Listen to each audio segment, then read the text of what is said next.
My child, listen to me. This is not just another message, this is a moment I authored for you. Right now, I need your full attention. Not tomorrow. Not later. Now. Because I, the Lord your God, am about to uncover things only I could have seen. Moments so small you forgot them, but they moved my heart so deeply that I smiled. This isn't casual encouragement. This is divine disclosure. I'm pulling back the veil so you can see how seen you really are. Every breath you took in secret obedience, every invisible act of grace, I noticed. And it mattered. So don't scroll. Don't rush. Don't treat this lightly. Stay with me until the final word, because by the end of this, you won't just hear my voice, you'll feel my pleasure. And once you know what made me smile today, you'll never see yourself the same again. My beloved child, pause. Yes, right here. Right now. Wherever you are, whatever you're in the middle of, set it all down. I have something sacred to tell you, and I need your heart still enough to hear it. Before the day closes, before your head touches the pillow, before the thoughts of unfinished to-do lists and quiet disappointments settle into your bones, I want you to know this one thing. You made me smile today. Let that sink in. Not because you performed perfectly, not because everything went your way, but because in the secret currents of this day, you moved my heart. There was a moment, maybe more than one, when you made a decision no one saw. You didn't do it for praise. You didn't do it for recognition. You did it simply out of love. You took one trembling step toward kindness. You whispered my name when you didn't have to. You let hope flicker in your heart again, even though disappointment has visited you too many times to count. And in that moment, heaven bent closer.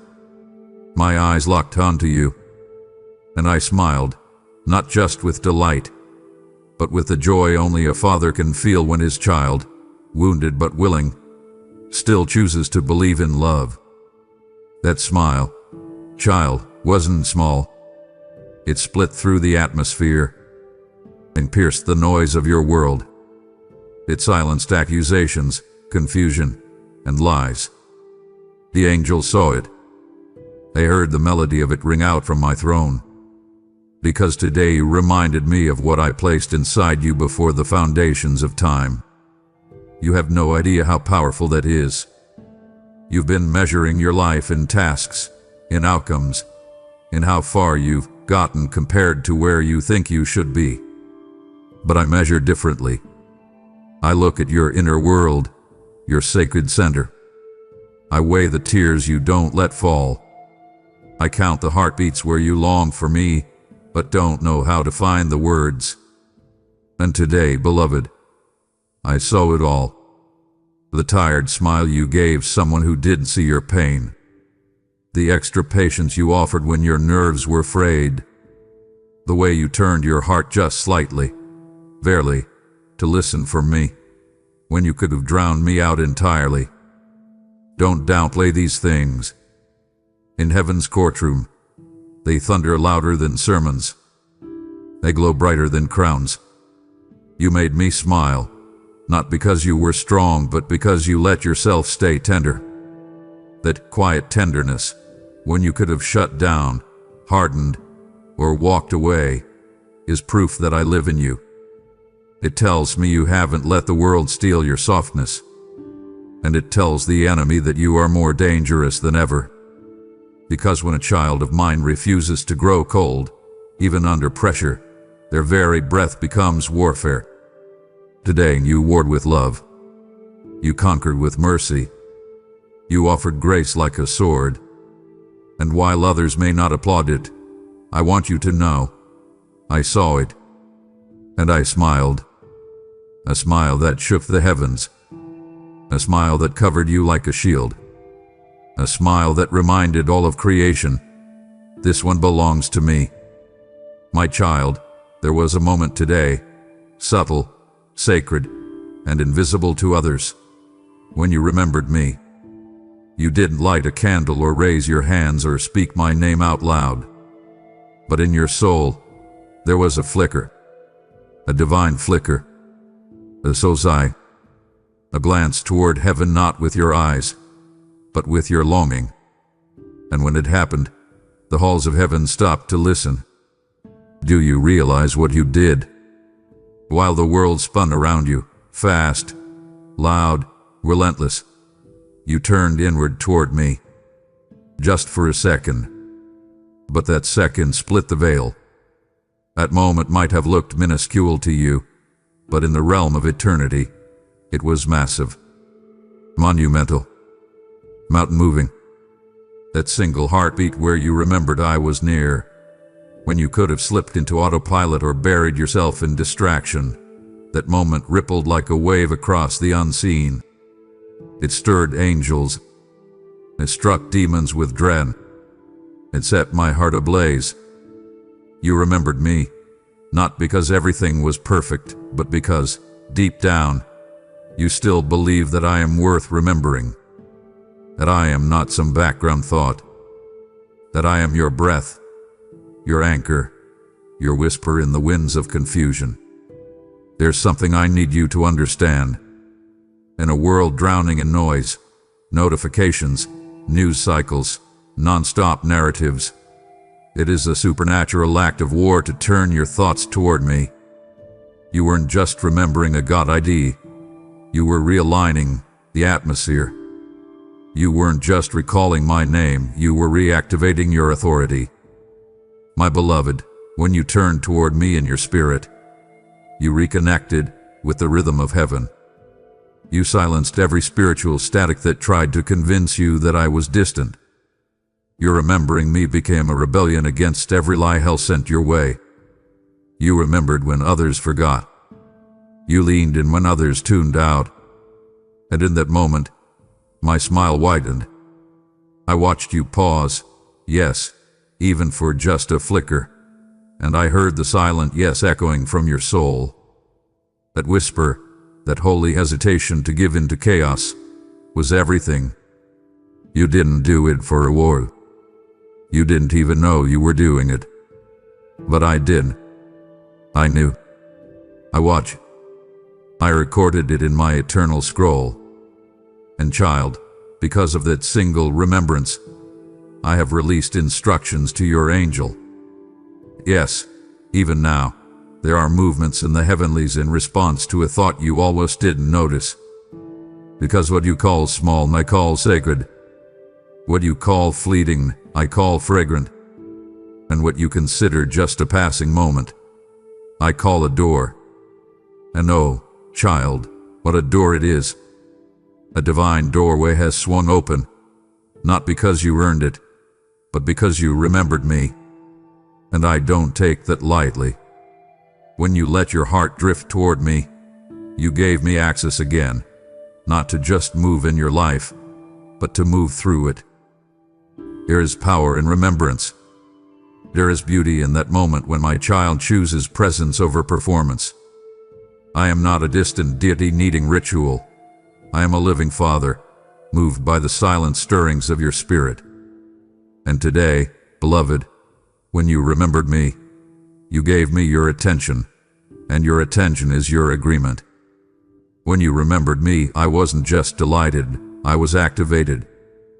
My plans, my provision, my promises began pulsing again through your path, because you remembered the source. Let the world forget. Let others dismiss. But you remembered. And because of that, I smiled so deeply that light broke into places you haven't even seen yet. The remembrance of the righteous is not nostalgia. It's warfare. It's alignment. It's intimacy. And that's why my presence is leaning in so close now, wrapping around you like breath around flame. I'm here, child. Not because you shouted, but because you remembered. And that remembrance has unlocked a reservoir of favor that cannot be stopped. Just watch. Just breathe.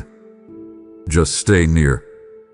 Beloved, let me take you back, not to a specific time, but to a sacred second today when your lips barely moved, when no grand gesture was made, when your prayers weren't polished and your thoughts weren't fully formed. You just breathed me in. That exhale, that moment you thought wasn't even prayer, it reached me. It tore through the skies like lightning dressed in silence. Do you understand what that means? When others prayed in poetic outbursts, when voices rose with volume and performance, it was your cracked whisper that captured my full attention. You didn't shout. You didn't need to. Because I am not a God who's moved by volume. I am a Father moved by vulnerability. And today, your whisper, broken, breathless, barely shaped into words, entered my presence like a holy procession. The kind angels stop to witness. The kind that breaks the back of the enemy. The kind that draws me so close, I can feel your breath as you release it in my name. That whisper held more power than you'll ever understand, because it didn't come from strength, it came from surrender. My child, hear me clearly. I am not watching for performance. I am waiting for permission. And today, when you whispered, even if it was just help, you gave me that permission to step in again. You might have felt weak. You might have even felt guilty for not saying more. But what you forget is that I already know the full story behind every whisper. I know the heaviness behind your amen. I know the ache behind your silence. And so when you spoke, faintly, quietly, brokenly, I heard more than words. I heard the way. I heard the war you've been carrying. And I responded not because your words were many, but because your heart was wide open. You see, I'm not impressed by rehearsed prayers. I'm moved by raw honesty. And today, in your whisper, you handed me the key again. And child, I use it. I entered the locked rooms of your soul, the ones you didn't know how to open, the ones sealed shut with fear, regret or shame. I walked in without condemnation and filled those rooms with peace, with presence, with purpose, because your whisper invited me. So now, let me whisper back. Let me remind you of what your whisper unlocked. Even now, I'm stirring things beneath the surface. You thought nothing shifted. But oh, the shift was seismic. You just haven't seen it yet. You whispered, and the ground under your weariness began to shake. You whispered, and the enemy's grip began to slip. You whispered, and I moved angels into motion. All from a breath. From a sound so soft even you doubted its power. And yet, it carried eternity. That's how close I am. That's how much you matter. You didn't need a microphone to reach me. You just needed to be real. And you were. And I smiled. Oh child, I smiled so deep. Not just with joy, but with love that cannot be described. Love that looks at you, messy, tired, whispering, and still calls you holy. Do you know what moved me today? It wasn't your ability to accomplish everything. It wasn't how flawlessly you performed under pressure. It wasn't even your brave silence in pain, though I cherish that too. What moved me was your smile. That one, quiet, gracious, deliberate smile you gave to someone else, while your own heart was aching. That moment, child, arrested heaven. It paused angels mid-flight. It silenced accusations echoing in the unseen. When you smiled, genuinely, gently, not out of performance but from some small sacred place inside of you, it disrupted the dark. You didn't know they needed it. You didn't know your eyes lit up the atmosphere. But I did. I saw the full weight of what it cost you to lift your face, stretch your lips, and shine a fragment of joy outward even when inwardly you were drowning in your own storm. That smile was supernatural warfare wrapped in gentleness. It wasn't a grin born from ease. It was a gift carved out of pain, a sacrificial stretch of grace. The enemy hoped your discouragement would shrink you into silence, but you rebelled with kindness. And in that one gesture, pure, powerful, prophetic, you shattered atmospheres. You don't yet grasp the scale of that moment. It wasn't just human courtesy, it was divine courage. In a world that trains people to withhold, withdraw, and wound, you smiled. You sowed softness. You handed out heaven without a halo or trumpet, and that's why it shook the unseen. That smile wasn't just for them, it was also for me.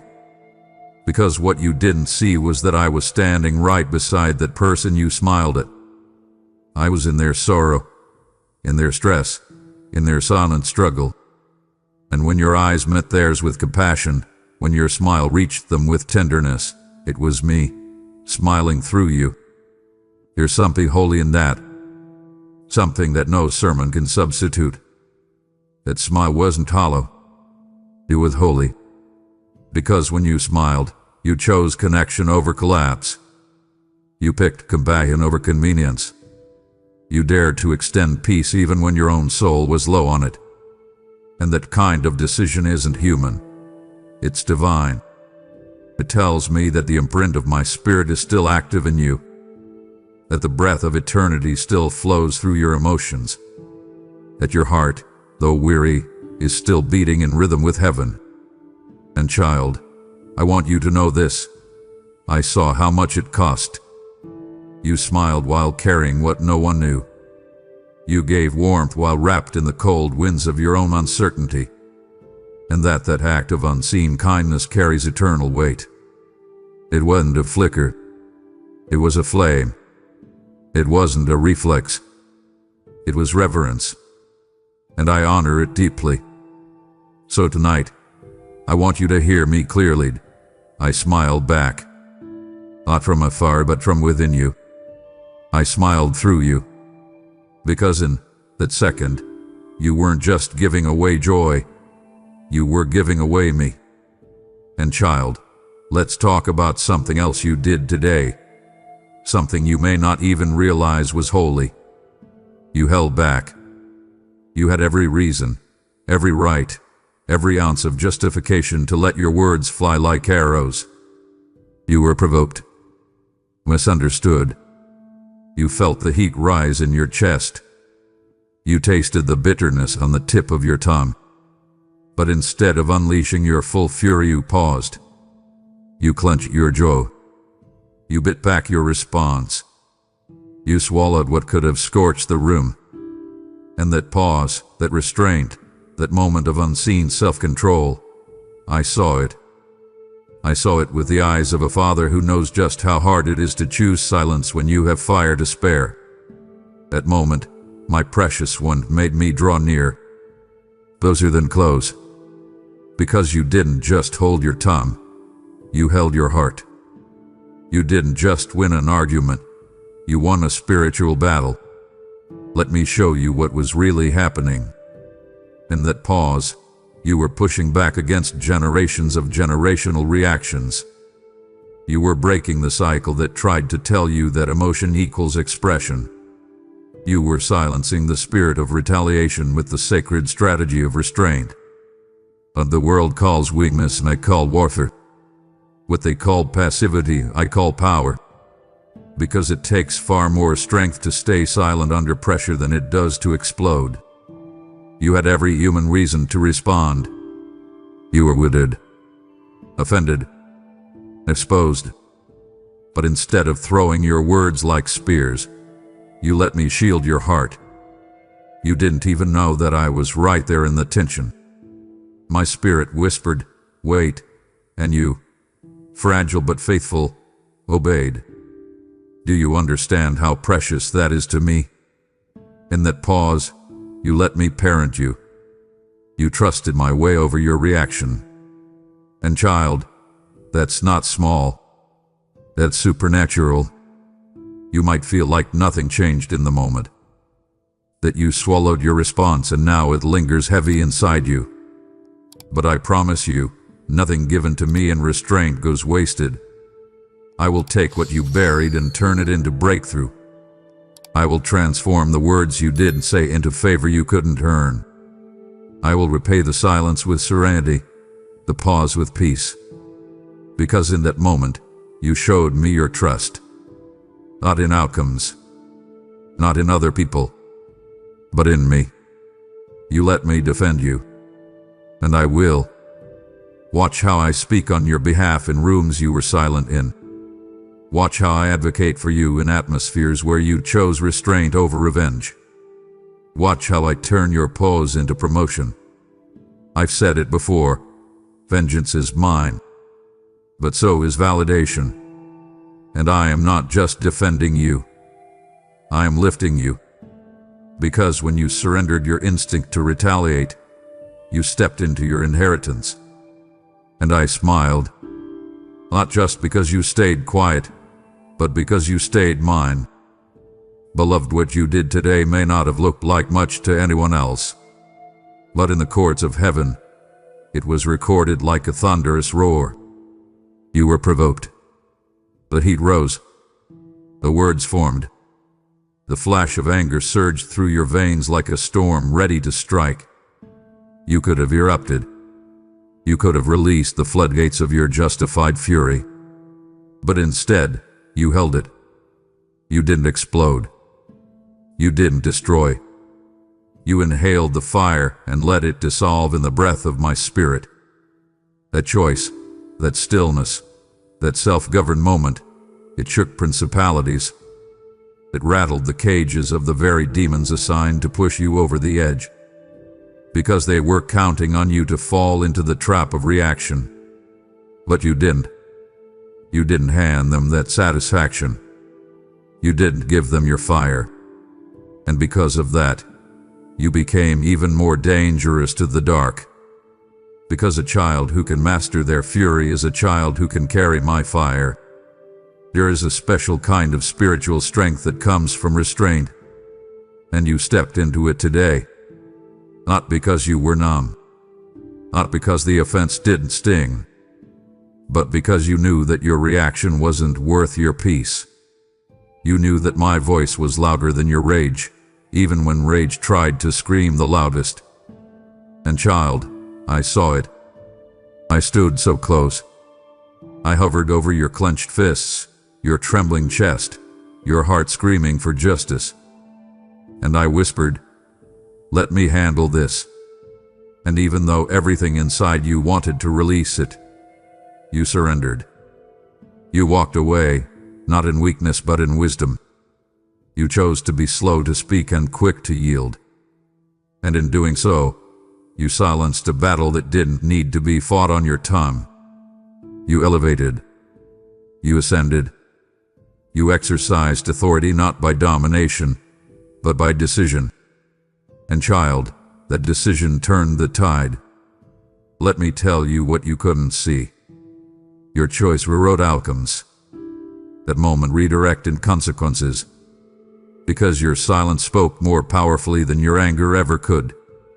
You think you just walked away, but I saw it as warfare. You think you just bit your tongue, but I saw it as the tightening of a warrior's grip. You didn't lose anything by restraining yourself. You gained ground. You took territory. You modeled heaven's maturity. Do you realize the contrast you displayed? The divine difference between impulse and integrity. You walked like a king's child. You bore the seal of heaven's royalty not in loudness, but in lordship over your own spirit. And I will bless you for it. I will honor you, not in vague, spiritual ways, but in visible, tangible fruit. You will walk into spaces where others expect you to be bitter, and you will be blooming. You will reap where you refuse to rate. Because I reward restraint. I exalt the meek, And I smile wide when my child trusts me enough to lay their anger at my feet. Now let me take you to another moment today, when you didn't know heaven was watching, but we were. It wasn't loud. It didn't involve an audience. It wasn't posted or praised or seen by anyone. But I saw it, and I want to talk to you about it now, because it mattered more than you realize. You were tempted. The moment presented itself quietly, subtly, seductively. It wasn't just physical, it was emotional.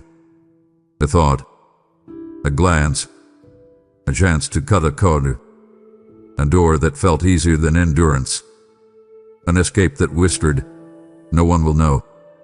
But you paused. You considered. You breathed. And you chose me. You walked away. You said no. You surrendered the secret urge that wanted to be satisfied, and you chose me. And beloved, that was love. That's what real love looks like. Not flawless perfection, but raw devotion.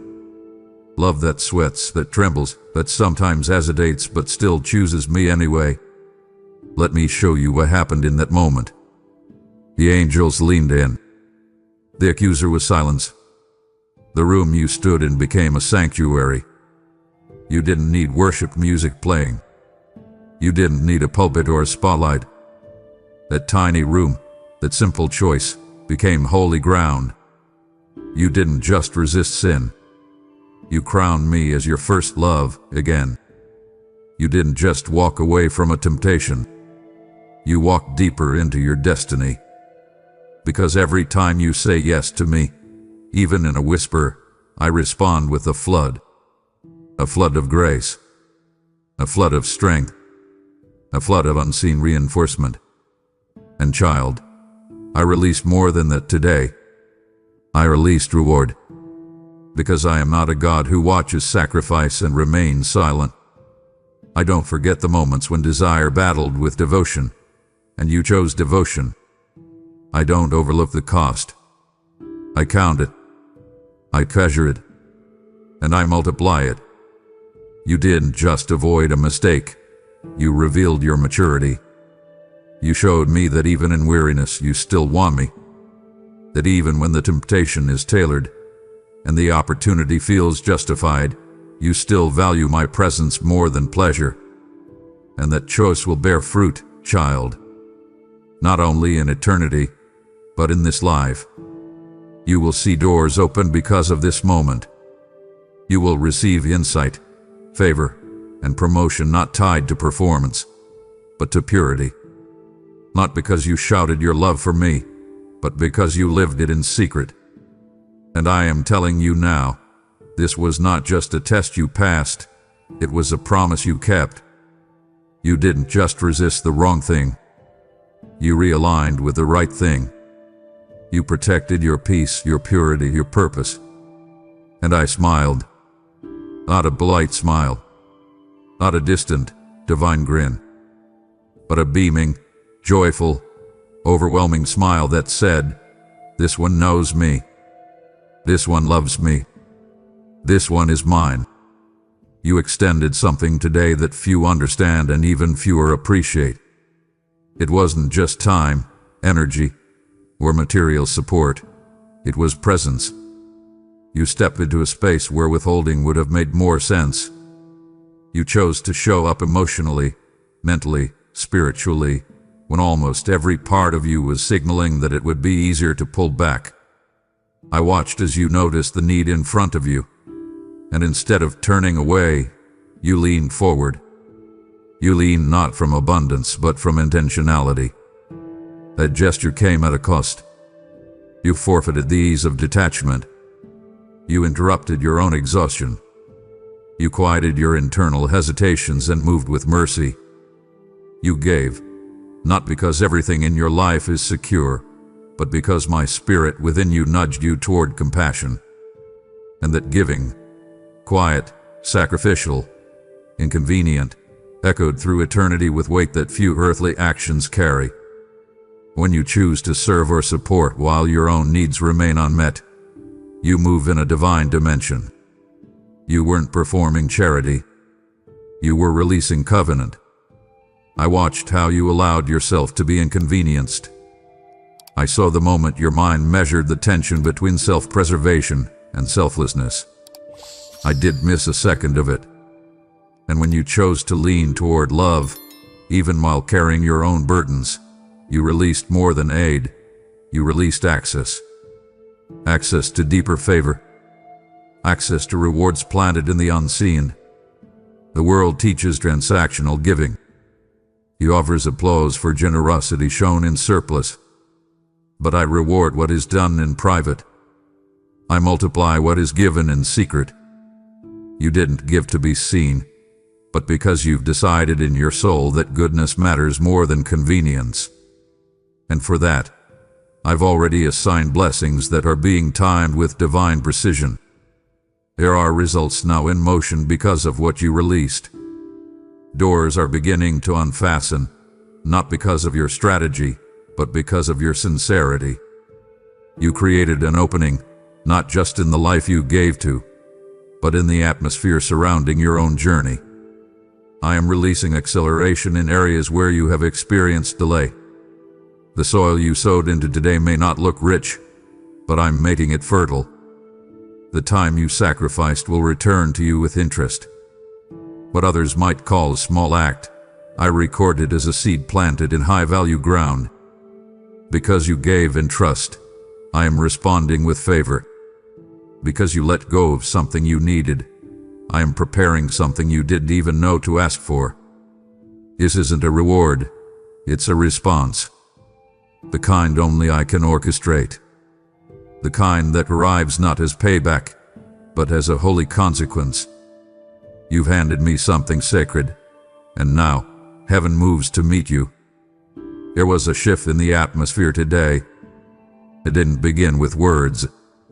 It wasn't dramatic, but it carried the weight of something rare. You made a decision, internal, unspoken, real. You chose forgiveness. No one applauded.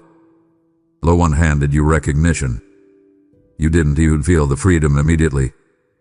But the moment your heart turned toward release instead of resentment, something ancient stirred.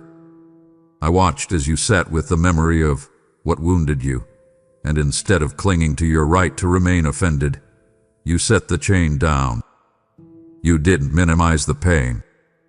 You didn't ignore the depth of what was taken, but you released the power of it to control you. Forgiveness, in that sacred moment, became your weapon, and you wielded it with clarity, not compromise. Most people imagine forgiveness as a grand gesture, but what you did wasn't performance, it was purification. You walked through the ache, remembered the betrayal, and still whispered the truth of mercy. That act transformed your atmosphere. It realigned your soul. I heard your heart choose healing over justice. I saw you release judgment into my hands rather than shaping it with your own. And I want you to understand the magnitude of what that did.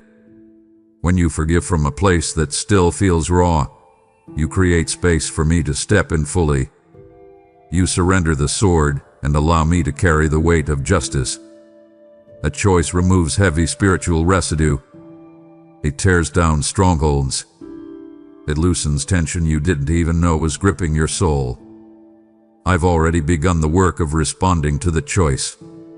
Where you once felt friction, I will now cultivate peace.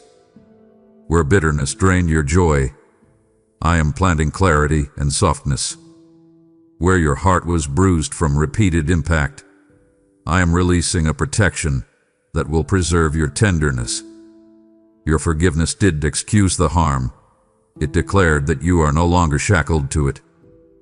That release became a turning point. You will begin to notice how burdens feel lighter and thoughts move more freely. That's not imagined. That's the result of what your spirit enacted in silence. What you loosed in forgiveness has now loosed something in your future. I will cause reconciliation to find you in ways you least expect. I will draw new strength into places you thought would stay sore. Because you chose what is rare in this world, I will give you access to peace that few ever experience. You extended kindness today not because it was easy, but because you carry something eternal inside you. You could have chosen distance. You could have walked past the need. But instead, you leaned into compassion. You offered a word, a gesture, a warmth that came at a cost to your own energy. It didn't feel significant at the time. You didn't stop to calculate the weight of what you gave.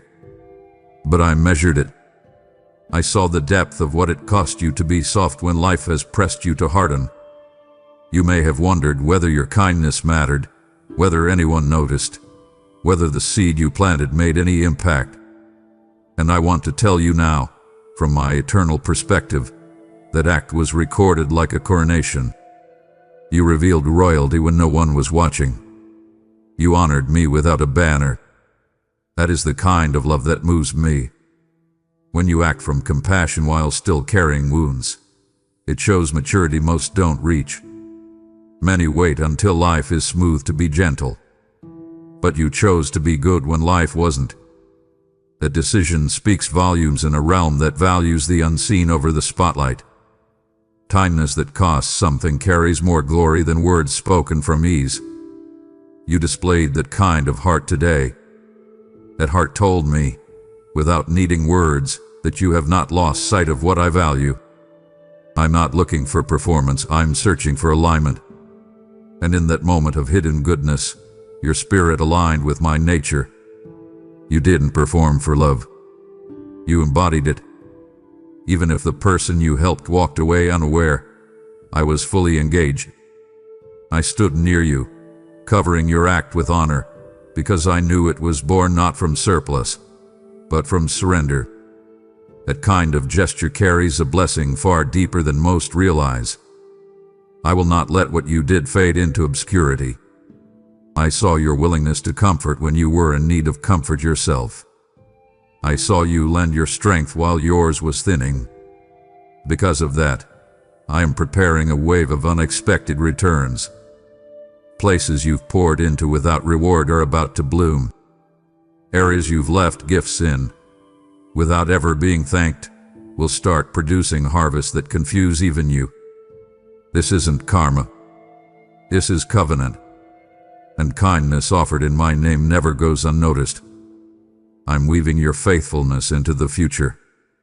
Those acts of grace will speak for you when you're not in the room. I will answer them with favor. Not just quiet acknowledgement, but visible confirmation that you gave me something rare. Goodness without guarantee. That is beauty in its purest form. That is why my favor now leans in your direction. You stayed, not just with me, but with a mission. That same endurance that kept you faithful in private is the very spirit I now invite you to sow into this message. When you give, you're not donating, you're watering dry ground, planting seeds of truth that will sprout in hearts you will never meet. I, the Lord your God, say this to you now. He who refreshes others will himself be refreshed. Proverbs 11:25.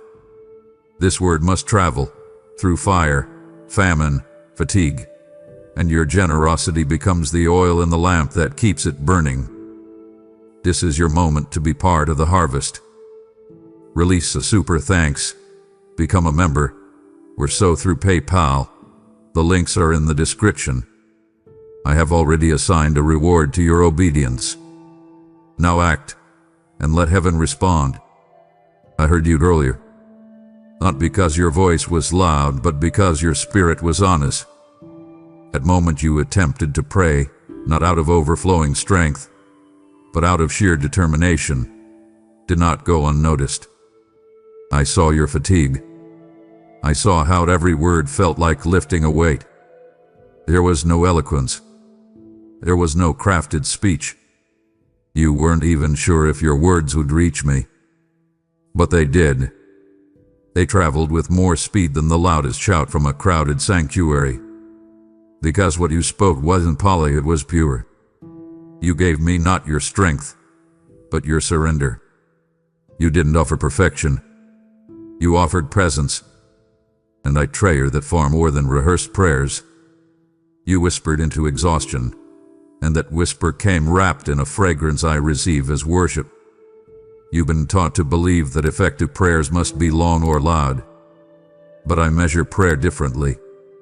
What you released today was not small, it was sacred. You opened your soul even while uncertainty was circling your thoughts.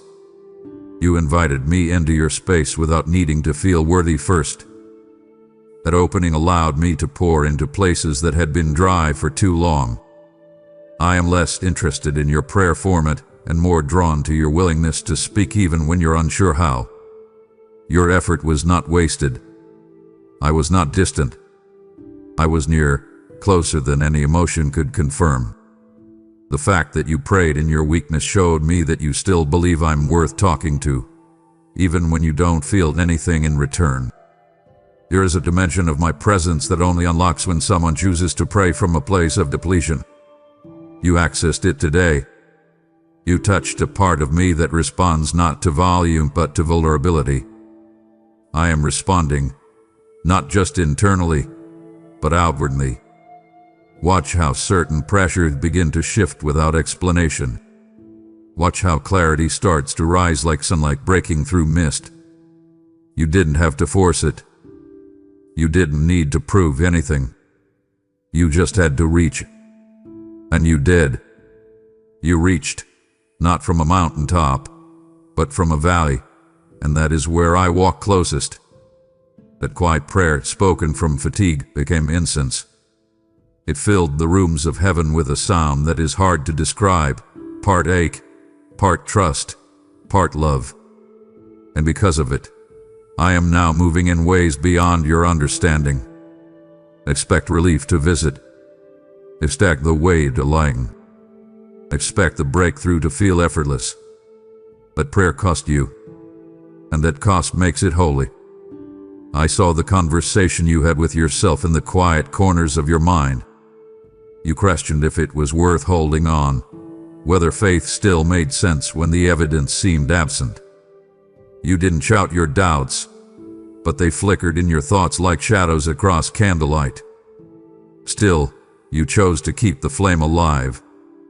The decision wasn't loud, but it was sacred. While you wrestled with tension, you didn't let it lead you to unbelief.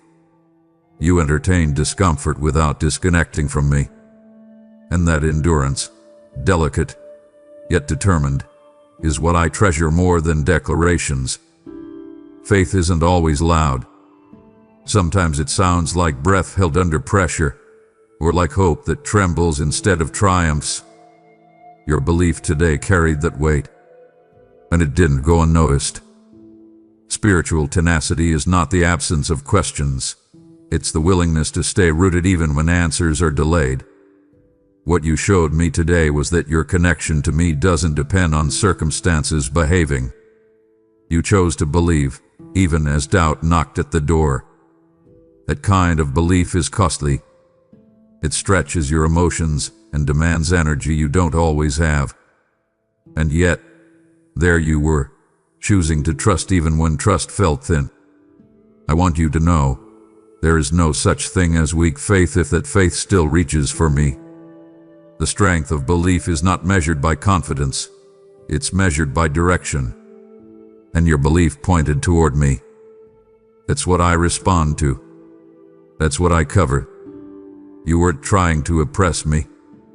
You were clinging with the last of your inner resolve, and I honor that more than words could express. You will begin to feel the return on that quiet trust. I will not allow belief offered in weariness to remain unrewarded. I'm working behind layers you haven't seen yet. I'm sending signs not for show, but for strength. I'm making my voice clearer, not louder. There will be confirmations, subtle but undeniable, that you are not wrong to keep hoping. You didn't choose blind optimism today. You chose relationship. You told me through your silence and your sighs that even when everything feels unsteady, your soul still knows where home is. I call that courage. I call that worship. And because of it, I am deepening your discernment, and anchoring your perspective. I am reshaping how you see endurance, not as merely surviving, but as strength refined through fire. What you did today, that fragile act of believing, is laying groundwork for stability that no storm can fracture. Your faith is forming something unshakable beneath your feet. I watched you give away comfort you weren't even sure you had for yourself. You spoke life into someone else's discouragement while privately wrestling with your own. You offered hope from a place that felt empty, yet somehow you found enough to give. That moment was a holy exchange. It wasn't shallow encouragement. It wasn't forced optimism. It was truth spoken from the edge of your own ache. And that kind of truth has the power to revive. You weren't being hypocritical. You were operating from faith deeper than emotion. You poured out not because you were full, but because you trusted that there's always something left to give when my spirit is involved. I held that moment close. I saw the contrast, and I responded. You didn't say what you said to be strong. You said it because you refused to let discouragement multiply. You interrupted someone else's despair even while yours was still lingering. You didn't have a script. You didn't plan a rescue. You just gave what was real. And in that realism, something eternal was transmitted. I will use what you spoke today to plant seeds in another soul that will grow far beyond what you imagine. But I will also water your own garden, because what you gave away, I will return, not just spiritually, but emotionally and relationally. You won't always have to operate from depletion. I am arranging for your own words to return to you from surprising sources. You gave life when you felt drained, and I am now positioning others to pour that same life back into you. Encouragement from emptiness is one of the most powerful forms of spiritual authority. You didn't need to feel strong to speak strength. You simply opened your heart and allowed me to flow through you. That alignment matters. It shows me that even when you're hurting, you haven't stopped being a vessel. And when you remain open like that, I continue to fill you. What you gave today created room. I'm pouring new wisdom into you, new clarity, and new peace. You are stepping into a deeper anointing not because of ease but because of obedience. And you will begin to notice something beautiful. The more you encourage, the more encouraged you will feel, not by others, but by me. I will surprise you with the way my presence meets your own needs even when others overlook them. You are not invisible. You are not forgotten. You gave from a soul in process, and I am weaving what you gave into breakthroughs yet to be revealed. There was a moment today when you came face to face with the option to exit, not just from a room or a conversation, but from an entire emotional investment. You stood at the intersection of resolve and resignation, and no one knew the weight of what you were holding. I watched as weariness tried to convince you that walking away would bring peace faster than persistence. I heard the thoughts circle your mind, the doubts, the justification, the quiet reasoning. Everything around you seemed to offer a pass to disconnect, to distance, to detach. Yet something in you chose to stay in the conversation, to stay in the calling, to stay in the uncomfortable middle ground where things are unclear and unconfirmed. That choice was not hesitation, it was holy courage. Remaining when leaving feels easier is not weakness. It is spiritual endurance in its purest form. You chose presence over escape, integrity over convenience. What looks passive to others is actually profound in my sight. You didn't stay because you lacked options. You stayed because something deeper anchored you. That anchor wasn't self-preservation. It was my spirit, pulling gently on your heart, reminding you that faithfulness is formed not in the moments when the path is clear, but in the tension between not yet and still I trust. I value that more than you realize. Staying connected when everything screams for disconnection is how relationships survive. how destinies are protected, how legacy is written. You stayed not because you were certain of the outcome, but because you wanted to be certain of your obedience. I am responding to that decision with layers of blessing that will unfold gradually, with a beauty that feels undeserved. You will begin to notice the strength I've built in you, not just to stay, but to stand. The longer you choose to remain in hard spaces with grace, the more territory you claim in the Spirit. You are not stuck. You are being shaped. And I will reward the patience that doesn't perform for attention. You've shown me that even without applause, even without visible results, you are willing to continue where others would have withdrawn. That choice matters. I'm building relationships through you that will hold under pressure. I'm preparing results that will validate what you did in silence. I know how hard it is to stay without resolution. But that's where I meet you with revelation. Not the kind that ends every question, but the kind that gives peace before the answers arrive. You chose to remain.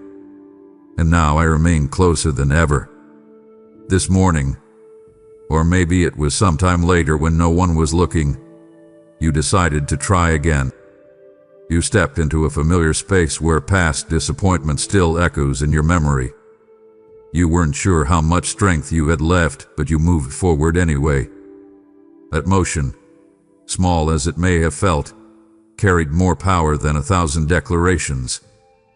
Trying again when you still remember the sting of failure is not recklessness. It's resurrection. It is the willingness to let hope rise even in the shadow of previous collapse. I was there. I felt your hesitation. I saw the inner calculations. The part of you that said, "What if it happens again?" And the deeper part of you that whispered, "But what if this time is different?" You let the whisper win. And in doing so, you wrote something in your spirit. Courage is not the absence of hesitation. It is motion in the face of it. What you chose today wasn't just effort. It was resurrection-level resilience. Trying again after a loss, a failure, or a delay is one of the clearest ways my image is reflected through you. It shows me that disappointment hasn't defined you. It reveals that you believe my hand can still make something beautiful from what once looked broken. You didn't try again with blind certainty. You tried again with bold surrender. And that distinction matters. Because you're not chasing success, you're responding to me. That's why I'm responding back with strategy and supply. I am aligning unseen help and supernatural strength around what you just stepped into. Not because you demanded it, but because you trusted me enough to move forward anyway. Let me tell you what's shifting now. The residue of past failure is being peeled away, not by force, but by favor. You will no longer feel defined by what didn't work. The narrative that once tethered you to regret is being rewritten by every courageous decision you make to rise again. I'm not just redeeming the outcome. I'm restoring the image you've held of yourself in light of it. Because trying again is not just about persistence, it's about identity. You are not someone marked by missteps. You are someone anointed for momentum. Every new attempt in alignment with me carries an authority that hell cannot resist. I am pouring grace into your movements. I am placing insight in your process. And soon, you will see signs of shift that confirm you were right to believe that not all doors remain shut forever. You stepped into this day and tried again. That makes you braver than most and dearer to me than words could express. You had the words. You had the right. You had a response ready that would have pierced, proved it, and protected.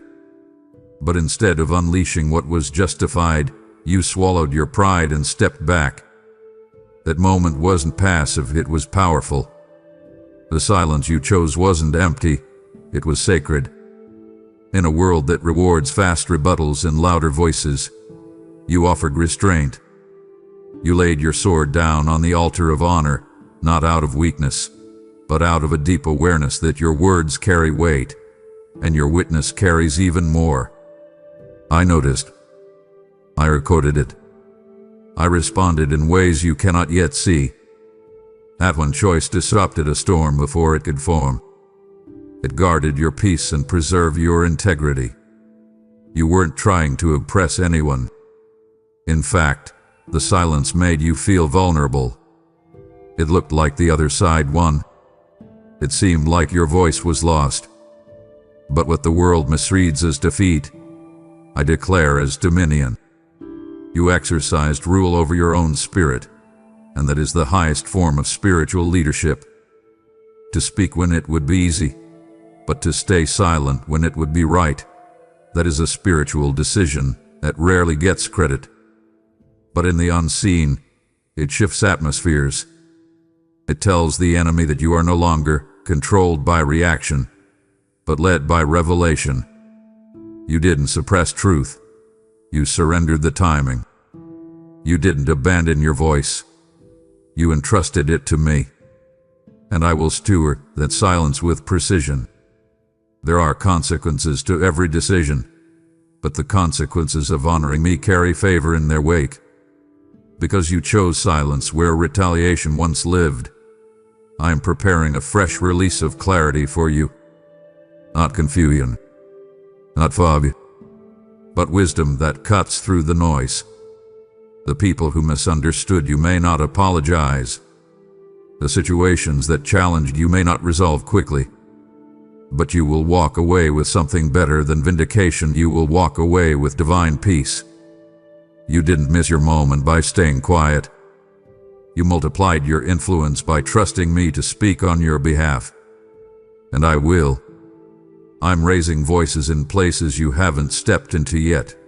Voices that will defend you, cover you, bless you, and remind others of who you truly are. Your silence was not surrender. It was strategy. And I will make it count. You held truth in your hands today, real, raw, personal truth that could have damaged someone's image. You could have spoken freely and justified your words with evidence. What you knew could have made others rethink their opinion of someone who hurt you, misunderstood you, or failed to show you the honor you deserve. But you didn't speak it. You didn't spread it. You didn't leverage truth as a weapon. You protected their name, not because they earned it, but because you refused to become the very thing that wounded you. That restraint, that internal decision to cover rather than uncover, wasn't just character. It was kingdom. You did what I do every day. I see the flaws, the failures, the places where my people miss the mark. And though I discipline, I never humiliate. You reflected that today. You held power and chose not to wield it. You were in a position to highlight someone's brokenness, and instead you covered it with mercy. That is the essence of my heart. And in doing so, you aligned with my image in a profound way. Protecting someone's name doesn't mean pretending they were right. It means you refused to let bitterness make decisions for you. You guarded your spirit by guarding your mouth. And because of that, you will walk lighter. There are burdens you were never meant to carry, and one of them is the weight of exposing what I've already begun to address. Let me tell you what I'm doing in response. I am restoring your reputation without requiring you to retaliate. I am healing the parts of you that still ache for justice, not with revenge, but with redemption. What you protected will not go unnoticed. I will reward your restraint with restoration. People will begin to see the truth, not because you forced it, but because I revealed it in my time. And when they do, it will not just validate your silence, it will elevate your story. What you held in secret, I am using as a foundation for your next season. You will speak, but not about them. You will speak about me. And your voice will carry authority because you chose to carry mercy. That decision, to protect when you could have exposed, made me proud in a way words cannot describe. You honored me, and I am about to honor you. You didn't make the choice lightly. I know that. You wrestled with it for longer than anyone will ever know. You examined every outcome, every consequence, every cost. And even though your heart leaned one way, you allowed your spirit to obey me. That shift, that surrender, wasn't a passive giving up. It was an intentional giving over. You didn't let go because you lost interest. You let go because you sensed I was calling you toward a path that required unclenched hands. And that obedience, tender and trembling, carried more faith than most bold declarations ever could. You released something that once felt necessary. You closed a door that still whispered. And by doing so, you made room for something only I could build. What you did was not weakness, it was wisdom. You gave me permission to redirect your steps before you reached a dead end. You let go before the cost of keeping it became higher than the blessing. And I want to speak directly into the ache you've been carrying since. The ache that says, but what if I was wrong? What if I misunderstood you? You weren't wrong. The gentle hesitation in your spirit wasn't fear, it was discernment. That resistance you felt every time you tried to press forward wasn't you being indecisive. It was my spirit shielding you. I'm not a God who yanks things away in cruelty. I gently guide you away from what you think you need, so I can lead you into what you were born for. And right now, you are in the middle of that redirection. You let go out of reverence, not rebellion. And I will reward that. You may not see it yet, but this is a turning point. I'm not asking you to pretend the grief isn't real. I'm inviting you to see the grief as evidence that you love it deeply, hope fiercely, and trusted me even when it cost you something personal. What you've just done isn't the end. It's the beginning. I am not calling you into a season of emptiness but of exchange. What I have for you in the days ahead is not a replacement. It's a refinement. It will carry more clarity, more alignment, and more fruit than what you released. Your letting go wasn't just a decision. It was an altar. And from that altar, I am sending fire. Fire that will burn away confusion. Fire that will purify your motives. Fire that will ignite the very next chapter. You obeyed. And that obedience will not return void. You didn't speak because it was safe.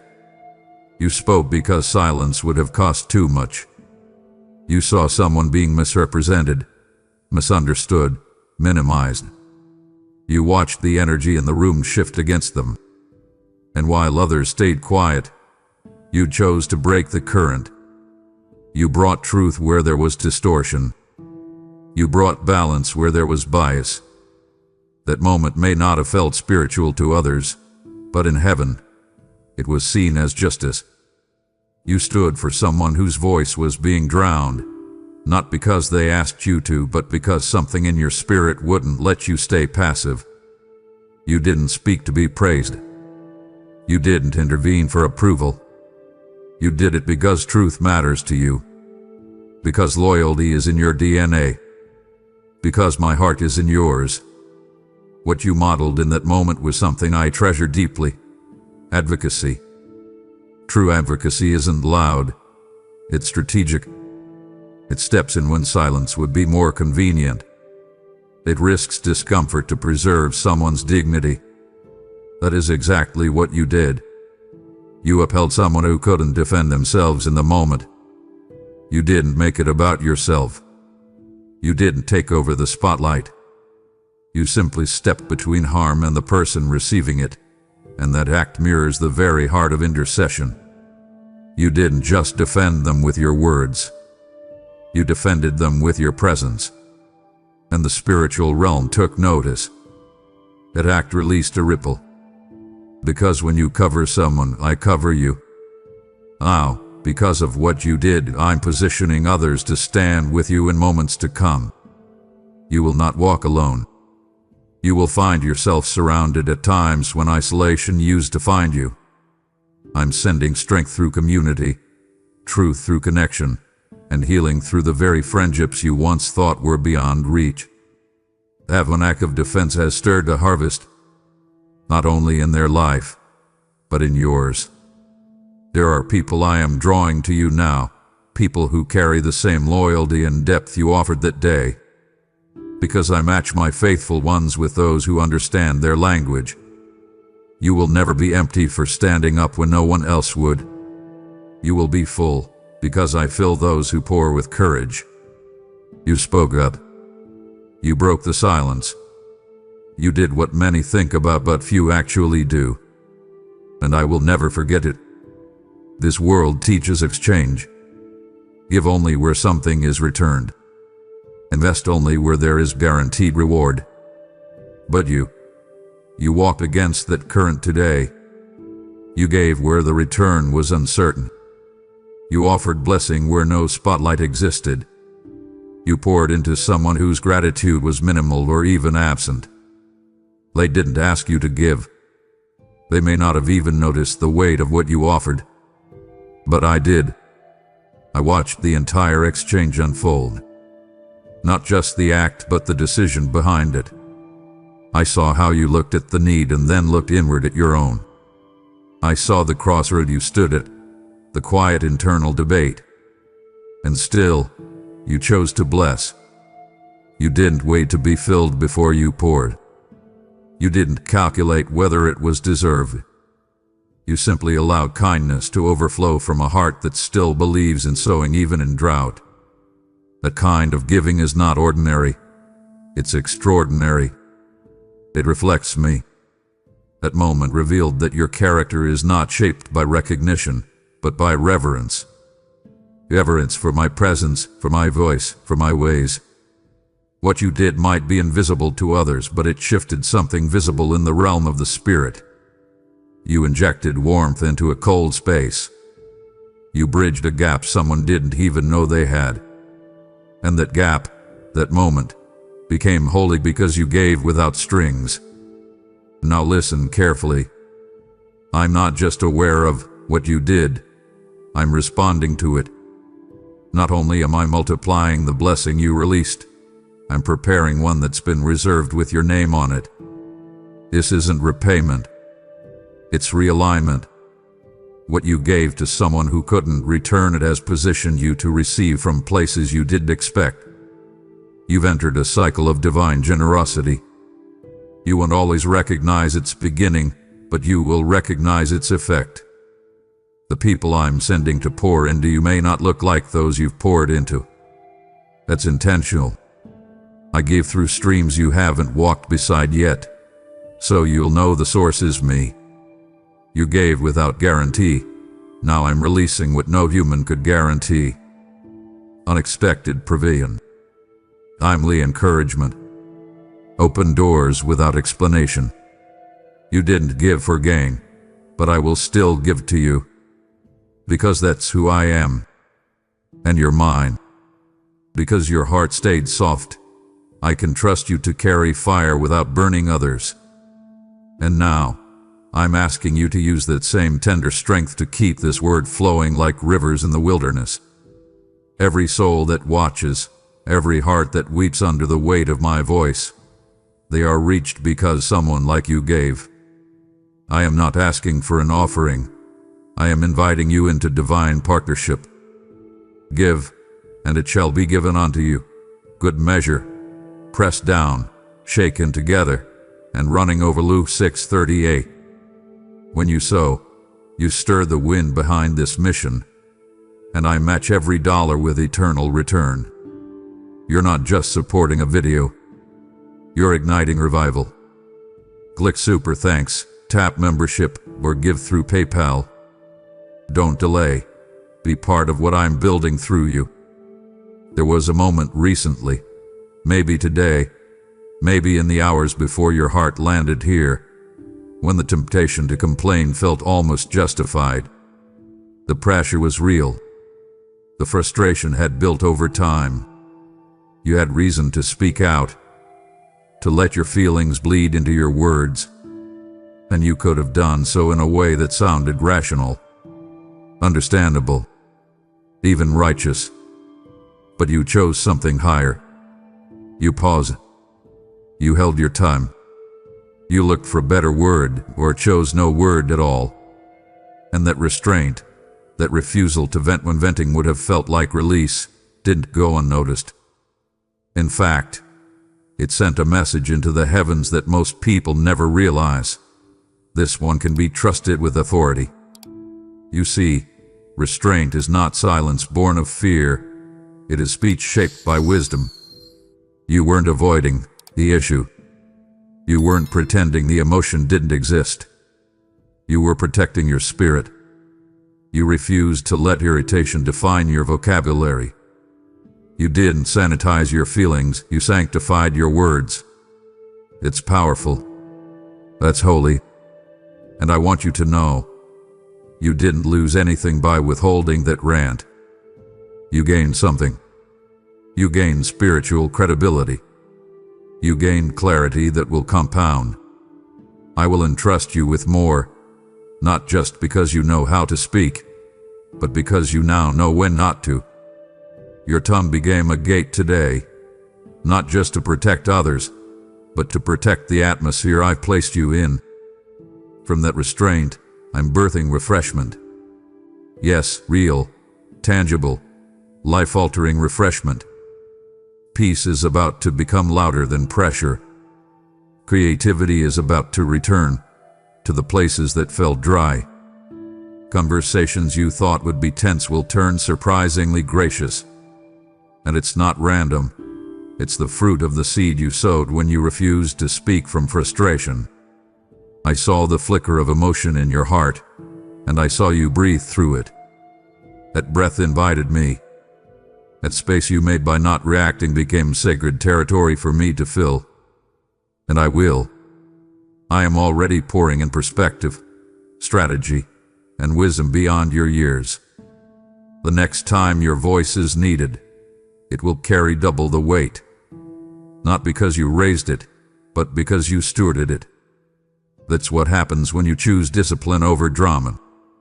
And because of that, I am establishing you as a voice of influence in places that are hungry for truth, but desperate for grace.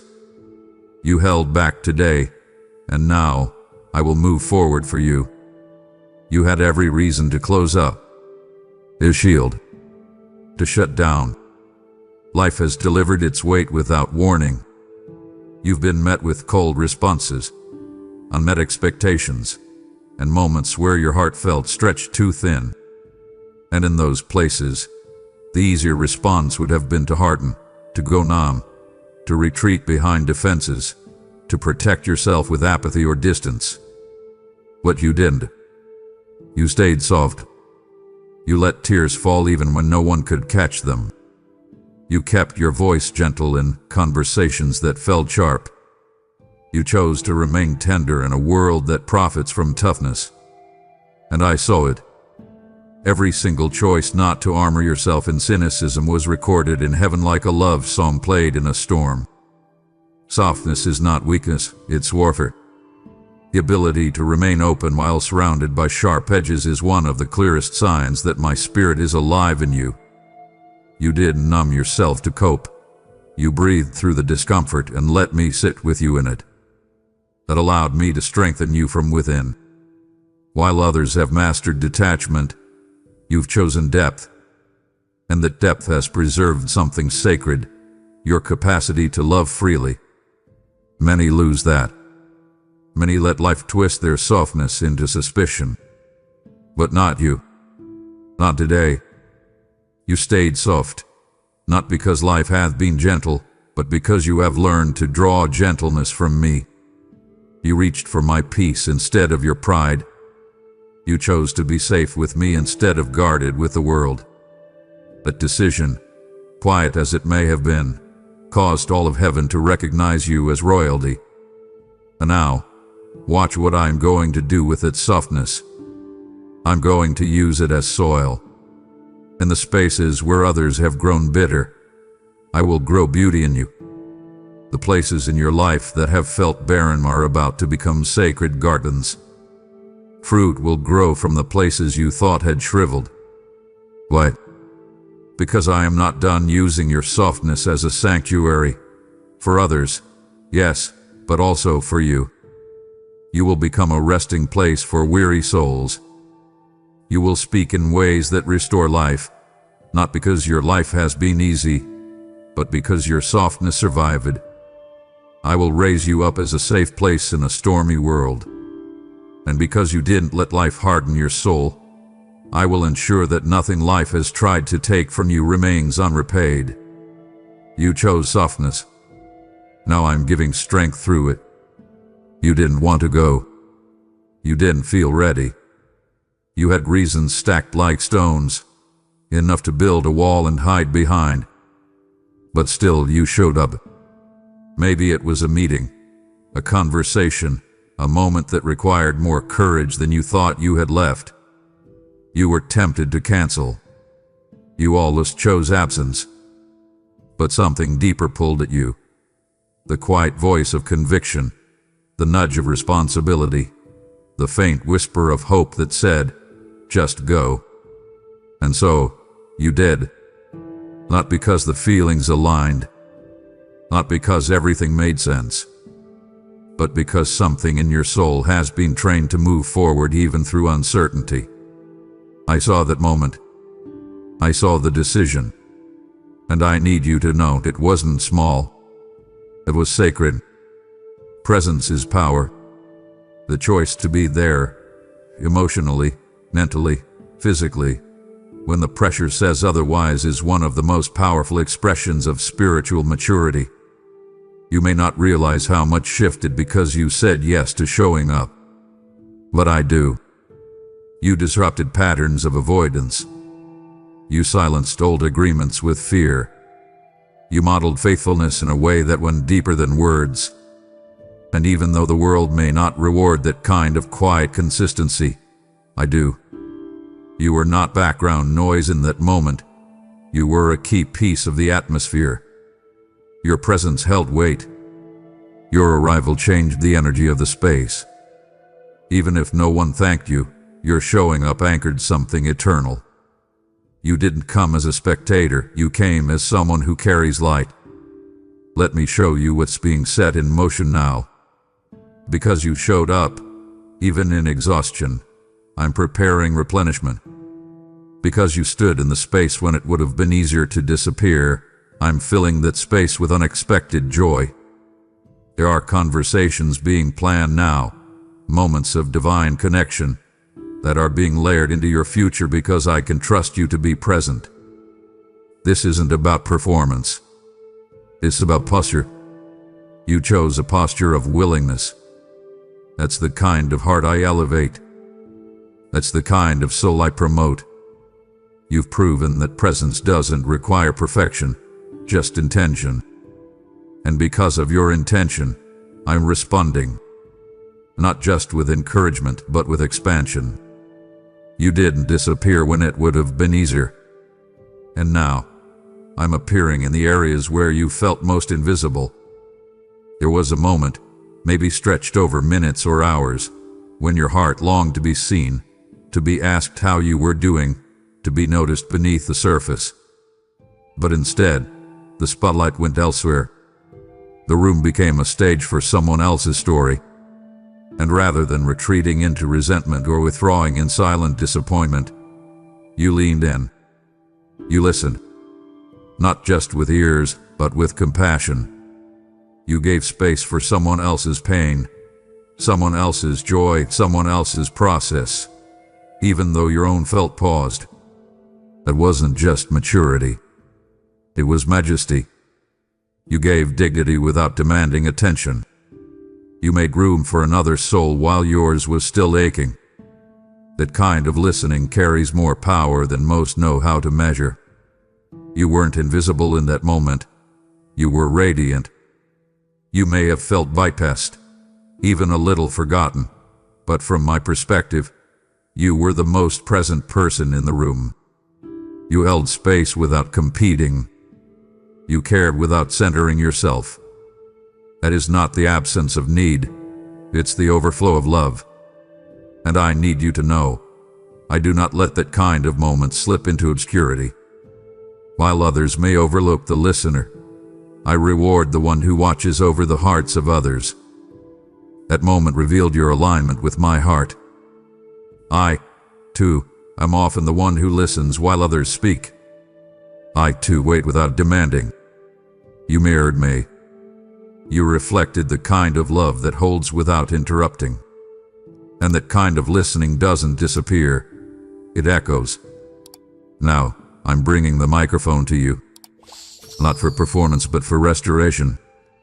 There will be rooms where your voice will carry weight, not because it demanded attention, but because it has stewarded silence well. I am about to bring people who listen as you have listened, who notice as you have noticed, who ask what you were never asked. You didn't withhold love when it wasn't returned, and so now I'm sending love that doesn't need to be earned. Your day of being heard is arriving. Your story will not be lost in the shadows of others. I am amplifying your voice, not just in the physical, but in the spiritual. Because you made space for others, I'm now expanding the space around your destiny. You listened when you weren't heard, and now I'm ensuring you will be heard by those who matter most. This moment, was the most intimate of them all. You came to me today not with a list, not with needs, not with demands or deadlines. You simply came because you wanted to. Not because life forced you into desperation. Not because circumstances push you to pray. You came because your heart still desires me. And that, my beloved, is the rarest offering of all. You could have easily slipped into distraction, into the 1,000 other places your attention could go. But instead, you turned your gaze toward me, even briefly, even silently. And in that moment, you gave me something that cannot be measured, love that wasn't prompted by crisis. You might have thought it was small, a sigh, a second of your time. But in the realm of heaven, it lit up the throne room like thunder wrapped in melody. Because that's what pure affection does. It doesn't need to be loud to be legendary. You came to me just to be with me, and that means more than you'll ever know. Most people come for what I can give. You came for who I am. A decision separates the seekers from the sons. And you, my dear one, have revealed yourself as family, as friend, as faithful. You love me not just in need but in nearness. You delight in me even when delight is hard to feel. And that love has triggered something holy in the heavens. Now I will respond, not out of obligation but out of joy. The kind of joy that erupts when two hearts meet in perfect rhythm. You have my attention, not because you cried out, but because you stayed close. I am moving in the areas you never even brought up, healing, restoring, reordering things behind the scenes, not because you asked, but because your love has made room for my hand. Your affection has been an open door, and through that door, I am walking in with abundance. Not just financial, not just situational, but spiritual abundance. Overflow in peace, deepened clarity, rest that actually renews. Because you love me with no agenda, I am now blessing you beyond what your agenda could have contained. You didn't ask for anything, and now I will give you more than you would have dared to ask.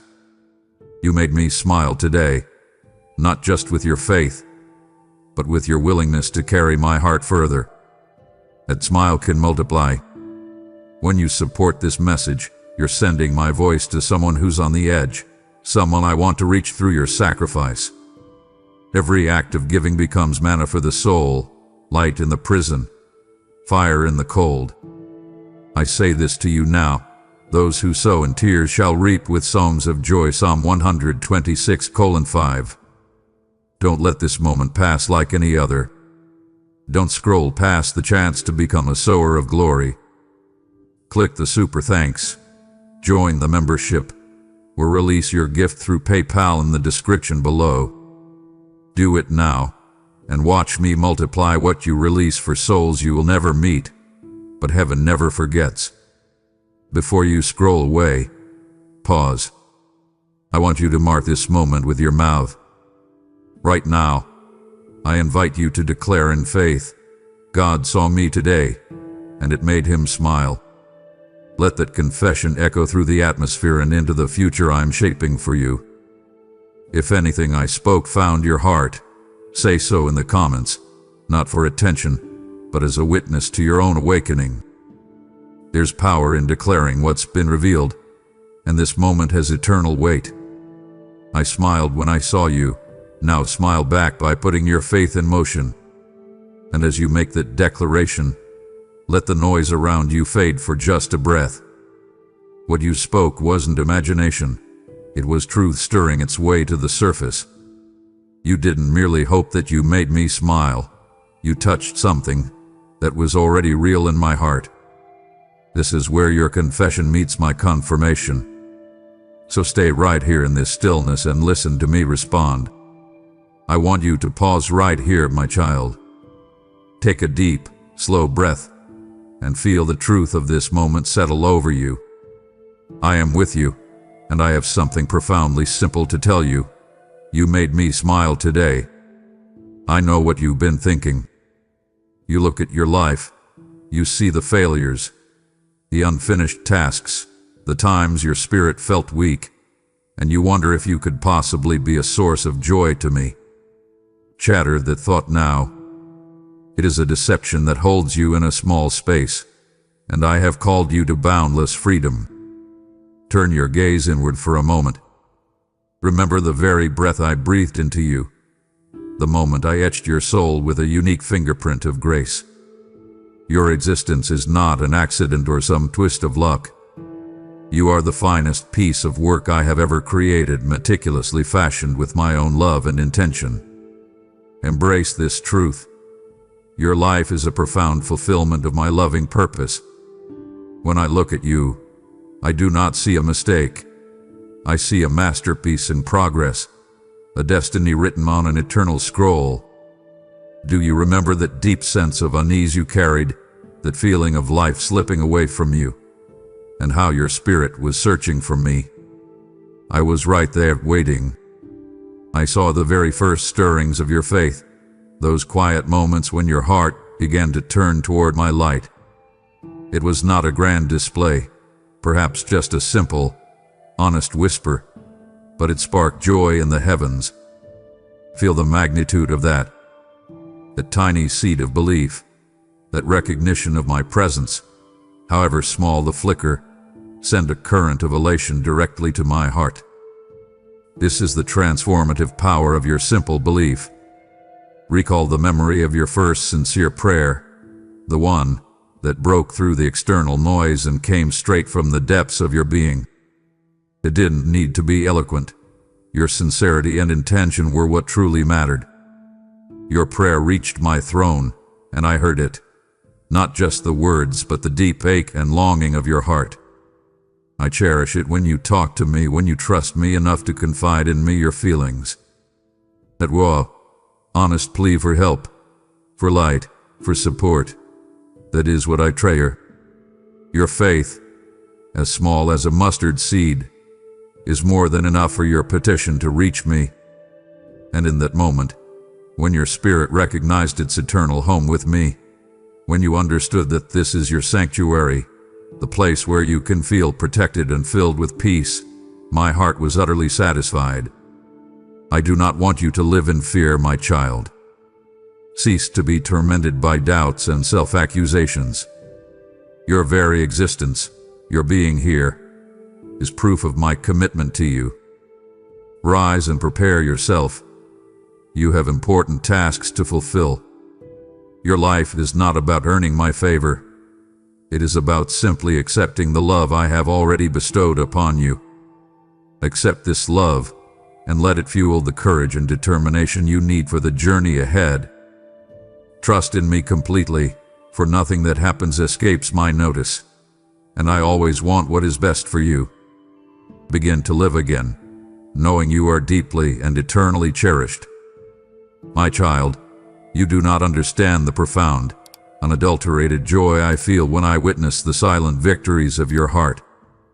You often look for grand signs, for thunder in the sky, but I am intently focused on the quiet decisions you make when no one else is watching. Contemplate the moment you chose to be kind, when every human instinct urged you toward judgment or retaliation. That is when you make me smile, a smile that lights up the heavens. I know the specific pressure you are under, the tight budget, the relentless demands on your time, the exhaustion that weighs heavy on your body. Yet I saw you. I witnessed the selfless giving of your time, a resource so scarce for you, to someone who could never repay it.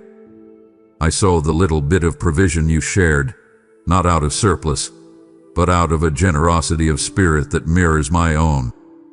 You treated your earthly resources with respect, yet were quick to extend a hand, an act of benevolence that speaks louder than any sermon. This is the sanctity of your work when it is offered up as worship. Reflect on the deep beauty of mercy you extend. I saw the person who wronged you, who gossiped about you, who tried to undermine your efforts, who made you feel small. I know the sharp sting of betrayal and the temptation to hold on to that bitter root. It would have been so easy, so justifiable, to cut them off, to lash out, to seek justice that feels earned. Yet, you chose forgiveness. You offered them a quiet, gentle word, one that lifted their burdened spirit instead of crushing it. Receive the truth. When you forgive, you unleash my boundless mercy into your world, and that act, performed in secret, is profoundly beautiful to me.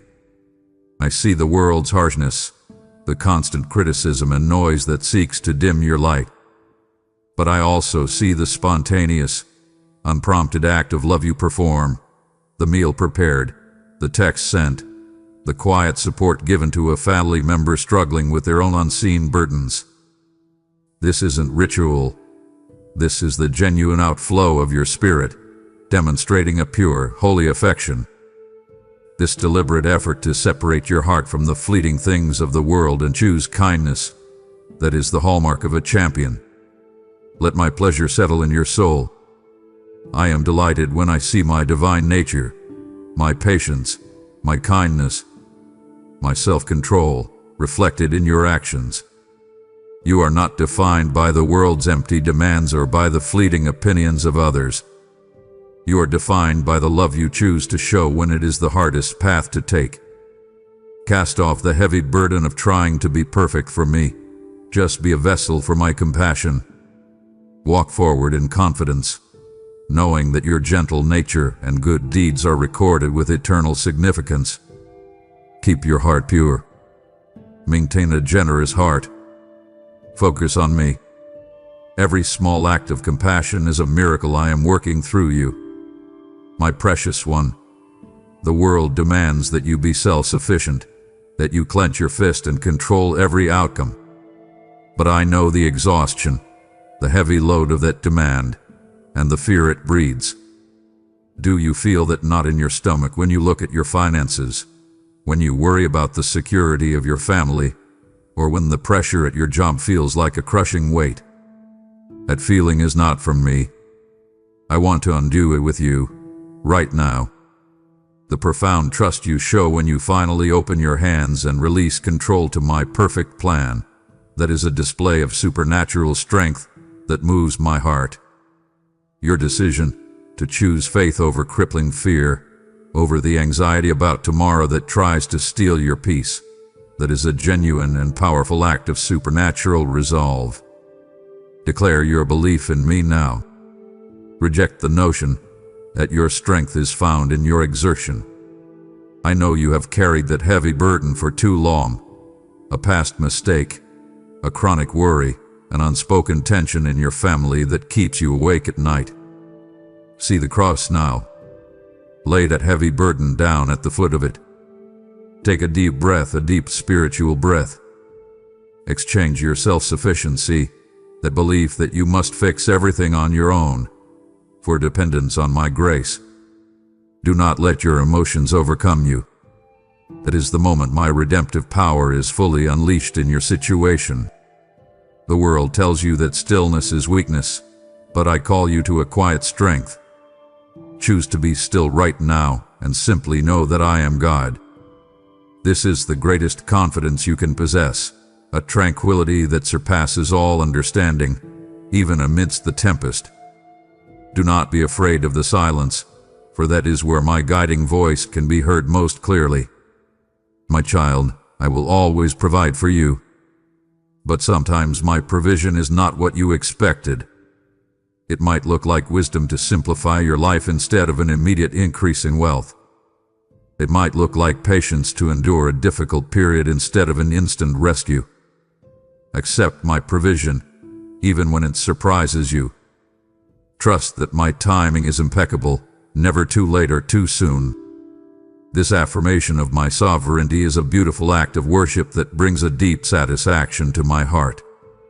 Believe in me, for I am the only one who can truly sustain and fortify you. Walk forward with assurance.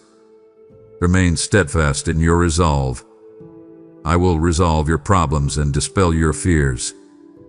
My beloved, I want to talk to you about your voice, specifically the melody of your honest praise. Do you believe that I hear the song of your heart, even when your lips cannot form the words? I do, and that sound, that genuine outflow of gratitude, is the sweetest sound in all of creation.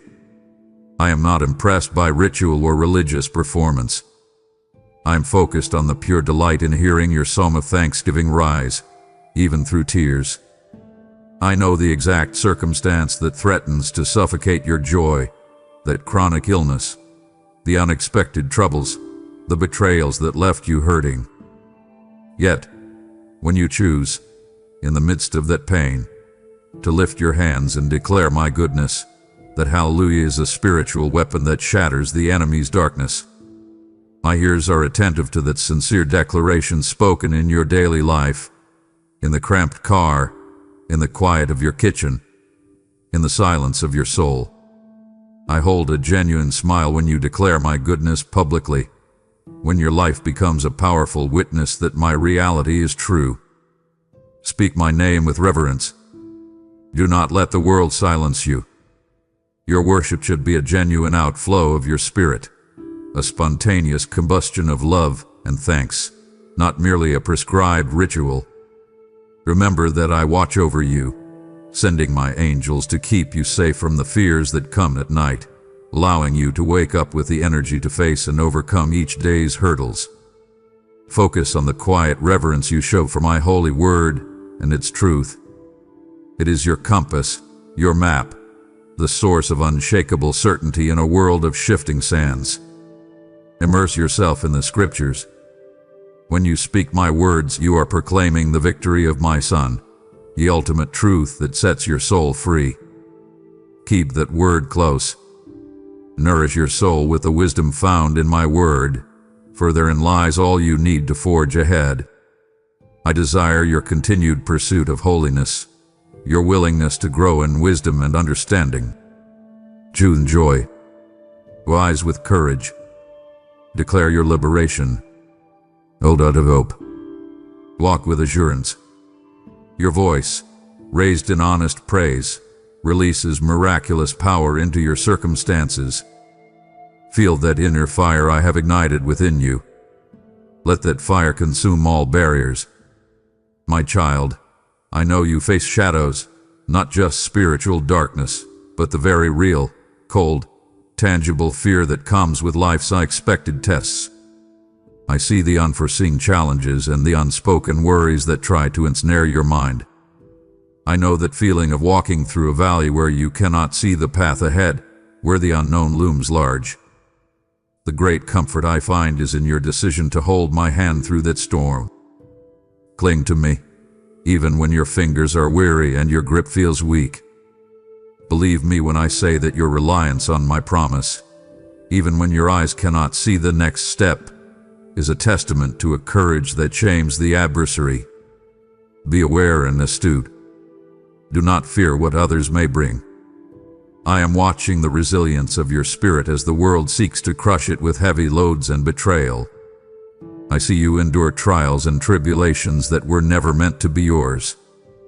But know this, your suffering is not meaningless.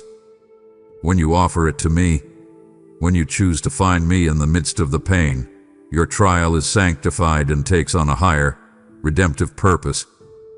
My immense pride is in your choice not to turn back. The enemy has worked relentlessly to pull you away to a harsh wilderness, to tempt you to surrender. Yet you keep moving forward, marching with the steadfast determination of a champion. Keep moving forward, taking firm and confident steps. Never falter. Do you see the light of hope in your eyes when darkness surrounds you? That light is not your own. It is my presence, shining brilliantly through the cracked places of your soul. Hold fast to your dreams. Your resilience is an unbreakable foundation built upon my promises. Do not be afraid of the tough times. Let my strength and peace be yours. Trust in me, for I am the ultimate remedy for all your ailments. Rise and walk by faith. Walk in the assurance that my light perpetually cares for you. Pause now, my beloved. Can you truly conceive of stopping this conversation, of turning your ear from the very voice that formed you? I have unveiled my heart, naming the silent burdens you carry and charting the course of your next victory. To halt here would be to choose the whisper of the world over the roar of my promise. Do not let the enemy deceive you into walking away from the truth that sets you free. Press on.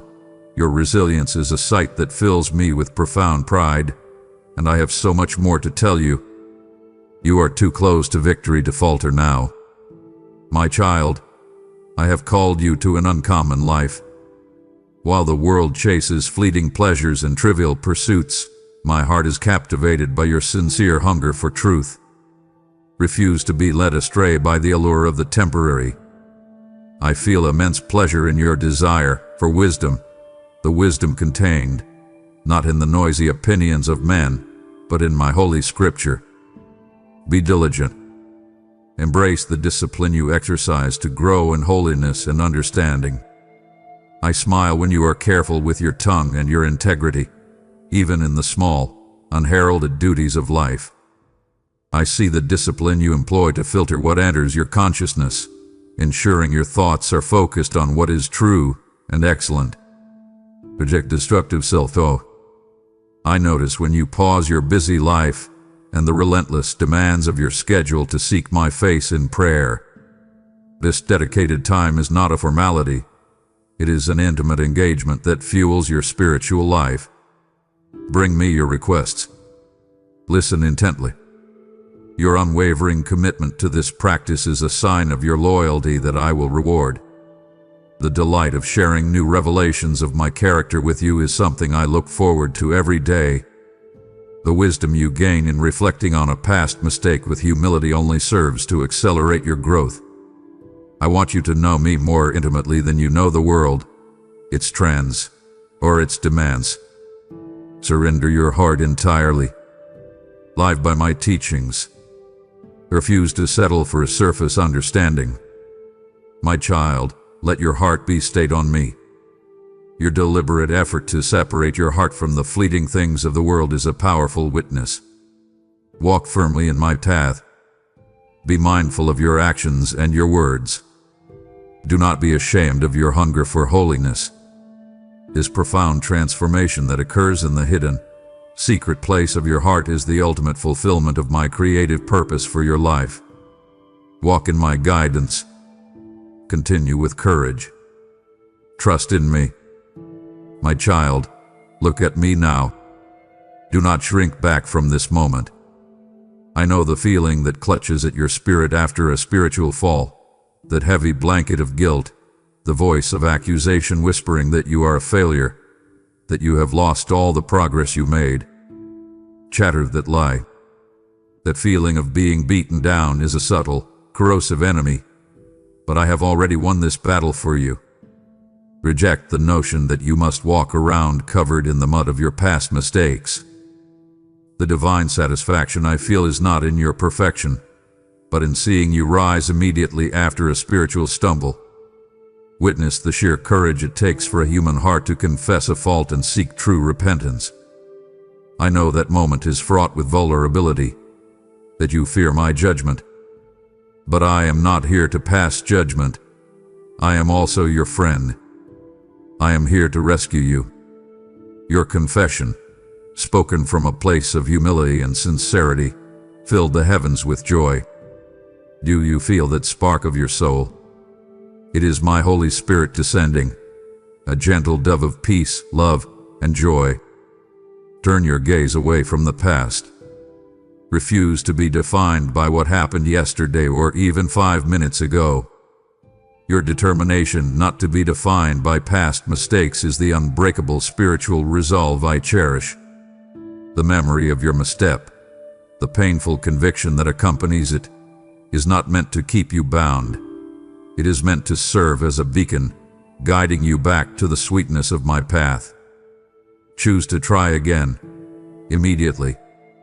Let that immediacy be your act of faith. Embrace my boundless mercy, which is reflected in your decision to try again, immediately. There is no limit to my forgiveness. I desire the beauty of washing your soul clean through the grace of Christ. Come to me, just as you are. Do not wait until you feel worthy. It is I who will cleanse you. Know this: I am removing all the heavy burdens that have been making you feel down, guilty, or sad. I will purify your paths. My love will permeate every part of you, offering a sense of wholeness, peace, and vigor. I grant a fresh anointing with every sincere turnaround of the heart. Receive this gift. Allow my refreshing wind to spiritually renew you, filling you with great motivation and joy. Rise, my child, and walk in the certainty that today marks your rebirth. You are not weak, you are strong. You will not be defeated. Your life is a continuous series of new beginnings, a testament to my unending love and grace. Stand up. You are too close to victory to falter now. Keep moving forward. I love you. Believe in me. My precious one, the true measure of your transformation is not found in the grand declarations you make, but in the quiet, consistent way you choose to interact with the broken world around you. This is the powerful witness of the fruit of the Spirit: love, joy, peace, patience, kindness, goodness, faithfulness, gentleness, and self-control. I know the specific people and situations that test the limits of your human endurance: the abrasive coworker, the unreasonable family member, the persistent provocation that seeks to pull you into conflict. The warmth I feel is when you display patience with the abrasive person. This is not weakness. This is supernatural fortitude, a quiet strength that shames the wicked. Feel the satisfaction I have in seeing the gentle nature of Christ blossom within you. Contemplate the moment when your self-control overcomes a strong temptation, the sharp word withheld, the fleeting desire denied, the commitment to filter what enters your consciousness. This is the spiritual battle waged on the inner frontiers of your heart, and your victory in that moment is a powerful display of the power dwelling within you. Stand firm and steadfast. The world applauds grand gestures, but my satisfaction lies in the consistent, rock-solid faithfulness you exhibit in small matters. I see the diligence in your daily work, the reliability in your commitments, the respect with which you treat your earthly resources. These unheralded duties are the firm foundation upon which I build great things in your life. I'm pleased with your character. My smile is broadest when your inner peace calms the anxieties of those around you. I see you become an anchor in the midst of the chaos, a source of tranquility and serenity when everyone else is trembling at rumors and faltering in hope. Be a beacon of light in this world. Refuse to let the world's tumult make you forget my love. You are not weak. You are strong. The powerful witness of love, joy, and peace radiating from your being is the most effective sermon you can ever preach. Your determination, your courage, your spirit. These are my gifts, and they are meant to be shared. Embrace this truth. I will not let you down. You will have everything you need. You are greatly blessed. Keep the flame of faith burning bright. Walk with the confidence that my power is mightier than any obstacle. My child, you do not understand the profound display of love when you choose to surrender your will, your plans, and your deep-seated anxieties to my hands. I know the feeling of a clenched fist, the human desire to control every outcome. I know the weariness that comes from trying to bear the heavy stuff you let stick in your mind. That isn't your job. The profound trust you show when you release control to my perfect plan is the unbreakable spiritual resolve I cherish. I see your anxiety about tomorrow, the fear of the unknown, the pressure at your job, the unspoken tensions in your family. That knot in your stomach. That isn't from me. Let's undo it together. Hand over your fears and anxieties to me. My deep satisfaction comes when you choose faith over crippling fear. I know you may have lost hope, ceased to believe that things can improve. But do not give up. Choose to trust that my timing is impeccable, my plan is flawless, and that all things are working out for your ultimate good. Lay that heavy burden at the foot of the cross. Acknowledge your need for my help. Let go of those heavy chains. When you exchange your self-sufficiency for dependence on my grace, you are truly stepping into the liberty I died to give you. You are not alone. You are never abandoned. I will strengthen your bravery. My grace will be upon you, causing good things in your life. Choose to stop struggling and worrying. The quiet strength exhibited when you remain still and know that I am God is a spiritual weapon. Come to me now and I shall give you the rest you need. Allow me to work on your behalf.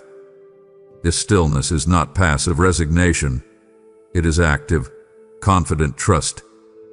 Be still and have faith. The affirmation of my sovereignty comes when you accept my provision, even when it is not what you expected. My child, I will always provide for you. My blessings will flow unceasingly toward you, not just to enrich you, but to enable you to assist those in need. Trust in me with all your heart. You will not sink. You will rise. I love you. My beloved, I want to talk to you about the melody of your honest praise. Do you believe that I hear the song of your heart, even when your lips cannot form the words? I do, and that sound, the genuine outflow of gratitude, is the sweetest sound in all of creation. I am not impressed by ritual or religious performance. I am focused on the pure delight in hearing your song of gratitude rise, even through tears. I see your tears. I know the exact circumstance that threatens to suffocate your joy. The unexpected troubles, the betrayal, the feeling of being beaten down. Yet, when you choose, in the midst of that pain, to lift your hands and declare my goodness, that hallelujah is a spiritual weapon that shatters the enemy's darkness. Say out loud and believe in your heart that you will receive them. My ears are attentive to that sincere declaration spoken in your daily life, in the cramped car, in the quiet of your kitchen, in the silence of your soul. I hold a genuine smile when you declare my goodness publicly, when your life becomes a powerful witness that my reality is true. Speak my name with reverence. Do not let the world silence you. You are precious to me. Your worship should be a genuine outflow of your spirit, a spontaneous combustion of love and thanks, not merely a prescribed ritual. Remember the power I have given you. Focus on the quiet reverence you show for my holy word and its truth. It is your compass, your map, the source of unshakable certainty in a world of shifting sands. Immerse yourself in the scriptures. Let my teachings imprint upon your heart. Guard your heart. When you speak my words, you are proclaiming the victory of my Son, the ultimate truth that sets your soul free. Engrave it in your mind. I desire your continued pursuit of holiness, your willingness to grow in wisdom and understanding. Choose joy. Rise with courage. Declare your liberation. Hold on to hope. Walk with assurance. Your voice, raised in honest praise, releases miraculous power into your circumstances. Feel that inner fire I have ignited within you. Let that fire consume all barriers. Acknowledge and cherish my blessings. Keep raising your hands to the sky. Proclaim to the four winds that I am your shepherd, your provider. My child, let this truth sink deep. I am revealing the strategies of your spiritual ascent, defining the integrity you need to claim the next blessing. To abandon this guidance now would be to wound my love, to show disregard for the wisdom I am pouring out specifically for your protection and prosperity. I ask you simply, and with great weight, will you let my words fall to the ground, or will you honor my commitment by continuing to listen? Do not let my pleasure turn to grief. Your future hinges on this next word. Walk forward in faith. My child, you have raised your voice in honest praise, and that melody fills my heart with delight. But a song must travel. Now, I am calling you to let your praise bear fruit. I desire this living water, which you have drunk, to flow out as a mighty river to the parched lands of those still struggling in darkness. Do not let this supernatural wave of truth cease at your screen. Sow your support now as a seed of unwavering faith. Know this: your gift is oil for this vessel, ensuring this light burns brightly. I will open the windows of heaven and pour blessings upon you until they overflow. Act now, and be an instrument of my love to bring light to those in darkness. My child, I know you face shadows, not just spiritual darkness, but the very real, cold, tangible fear that comes with life's unexpected tests. I see the unforeseen challenges and the unspoken worries that try to ensnare your mind. I know that feeling of walking through a valley where you cannot see the path ahead, where the unknown looms large. The great comfort I find is in your decision to hold my hand through the storm. Cling to me, even when your fingers are weary and your grip feels weak. Believe me when I say that your reliance on my promise, even when your eyes cannot see the next step, is a testament to a courage that shames the adversary. Be aware and astute. Do not fear what others may bring. I am watching the resilience of your spirit as the world seeks to crush it with heavy loads and betrayal. I see you endure tough times and tribulations that were never meant to be yours. But know this: your suffering is not meaningless. When you offer it to me, when you choose to find me in the midst of the pain, your trial is sanctified and takes on a higher, redemptive purpose. Your suffering turned into bravery. My immense pride is in your choice not to turn back in tribulation. The enemy has worked relentlessly to pull you away to a harsh wilderness, to tempt you to surrender. Yet you keep moving forward, marching with the steadfast determination of a champion. Keep moving forward, taking firm and confident steps. Never falter. Do you see the light of hope in your eyes when darkness surrounds you? That light is not your own. It is my presence, shining brilliantly through the cracked places of your soul. Hold fast to your dreams. Your resilience is an unbreakable foundation built upon my promises. Do not be afraid of the tough times. Let my strength and peace be yours. Trust in me, for I am the ultimate remedy for all your ailments. Rise and walk by faith. Walk in the assurance that my light perpetually cares for you. I am here to give you these promises so you can accept them with faith. I will grant you the courage needed to reach new spiritual heights. You will not be defeated. My child, I have called you to an uncommon life. While the world chases fleeting pleasures and trivial pursuits, my heart is captivated by your sincere hunger for truth. Refuse to be led astray by the allure of the temporary. Maintain your faith. I feel immense pleasure in your desire for wisdom, the wisdom contained, not in the noisy opinions of man, but in my holy scripture. Be diligent. Embrace the discipline you exercise to grow in holiness and understanding. I smile when you are careful with your tongue and your integrity, even in the small, unheralded duties of life. I see the discipline you employ to filter what enters your consciousness, ensuring your thoughts are focused on what is true and excellent. Reject destructive self-talk.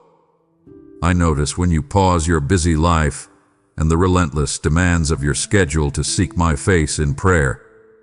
This dedicated time is not a formality. It is an intimate engagement that fuels your spiritual life. Bring me your requests. Listen intently. Your unwavering commitment to this practice is a sign of your loyalty that I will reward.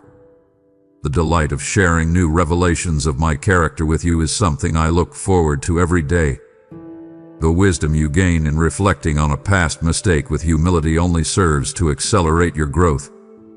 I want you to know me more intimately than you know the world, its trends, or its demands. Surrender your heart entirely. Live by my teachings. Refuse to settle for a surface understanding. My child, let your heart be stayed on me. Your deliberate effort to separate your heart from the fleeting things of the world is a powerful witness. Walk firmly in my path. Be mindful of your actions and your words. Do not be ashamed of your hunger for holiness. His profound transformation that occurs in the hidden, secret place of your heart is the ultimate fulfillment of my creative purpose for your life. Walk in my guidance. Continue with courage. Trust in me. Your spirit is indomitable. My precious one, come to me now and I shall give you the rest you need. I see the invisible burdens you carry, the relentless pressure to strive and achieve, to always be on because the world tells you that your worth is measured by your exertion and self-sufficiency. But I know the deep weariness etched upon your soul, the tension that resides in your shoulders, and the fear that whispers, if you stop, everything will fall apart. Chatter that deception immediately. That knot in your stomach. That isn't from me. I want to undo it with you, right now. My smile is genuine in the simple pleasure of watching you find peace in my Sabbath rest. Choose to trust me enough to take a break and recharge your weary soul. Refuse to be driven by the chaotic desires and endless demands of the world. Your refusal to surrender to the pressure is a profound act of worship. Do not let your emotions overcome you. Be still and have faith, for true strength is found not in your relentless effort, but in your dependence on my inexhaustible grace. When you cease striving and allow me to work on your behalf, you unleash my redemptive power into your circumstances. I know the temptation is strong to prioritize the demands of the world, the overflowing email inbox, the urgent project, the endless list of domestic tasks. But when you prioritize communion with me over the demands of the world, you are affirming a fundamental truth. I am your provider, your sustainer, and your source. Bring me your worries and your fears. Do not let the world silence you. Lay them down at the foot of the cross and exchange your self-sufficiency for dependence on my grace. The refreshment your spirit receives in the stillness of my presence is more potent than any earthly remedy. Receive the peace that surpasses all understanding, a tranquility that is not dependent on your circumstances. Allow my Holy Spirit to work internally, cleansing your soul of all worries and negative thoughts. I will be your constant guide, your steadfast support. Believe in me. I will always be there for you even when the storms rage. Feel my love wrapping around you like the warmth of the morning sun. I am here to give you these promises so you can accept them with faith. You are my cherished treasure, and my delight is in your well-being, not your exhaustion. Come to me and let me renew your strength, as if you were young again. Let go of the heavy stuff you carry. Know this: I am working out my plan in your life, even in the stillness. Trust in my timing, for it is impeccable.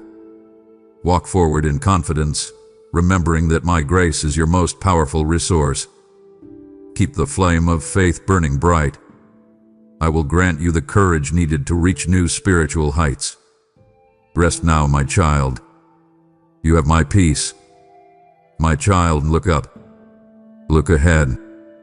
I know the specific circumstances in your life that argue against my promises. The debt notice, the doctor's report, the relationship that seems irreparable, the unspoken worries that try to ensnare your mind. The enemy uses human probability to crush your hope, whispering that because it hasn't happened yet, it never will. Reject that lie. Choose joy. Your resilience is not merely human endurance. It is a divine manifestation of my truth. The light of your perseverance when all circumstances argue against it is a beacon that draws others to my truth.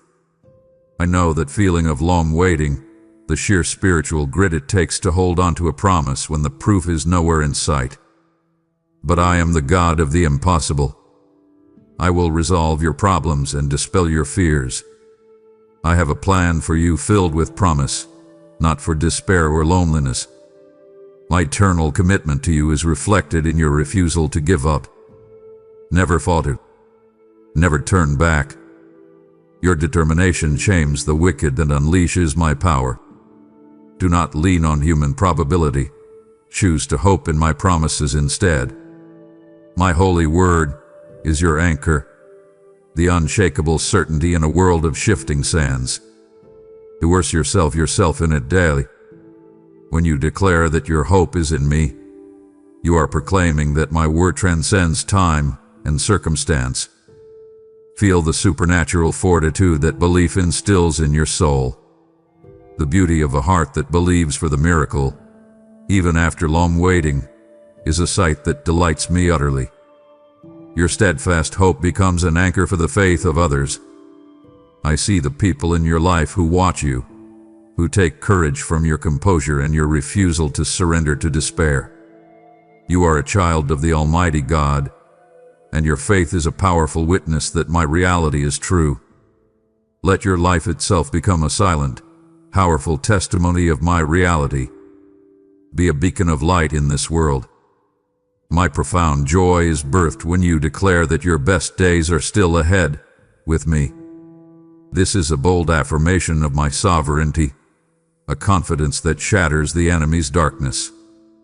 Walk forward in the knowledge that I am continually at your side, even when I seem invisible. Hold tight to my promises. They are good, real, strong, and true. Your faith has made things happen. Receive this truth. Trust in me with all your heart, and you will witness the unfolding of my abundant and glorious blessings in your life. You will overcome. I will bring you victory. My precious one, turn your attention now to the community I have placed around you, your brothers and sisters in Christ. I know that human relationships, even within the body of Christ, can be difficult.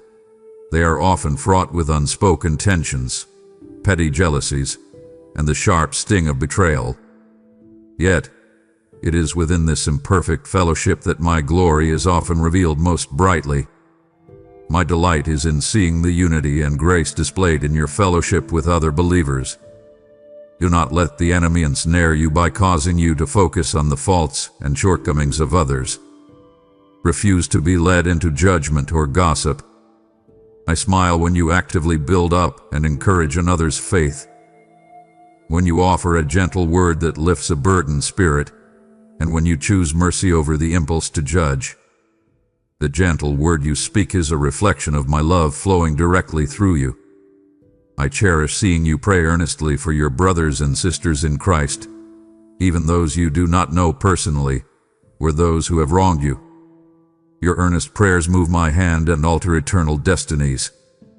Intercede for those struggling with specific burdens, with addiction, with financial hardship. Let your heart break for the lost and your desire for their salvation. Your unrelenting prayer life is a spiritual weapon that wages battle on their behalf. Embrace the humility required to seek accountability and spiritual guidance from your community.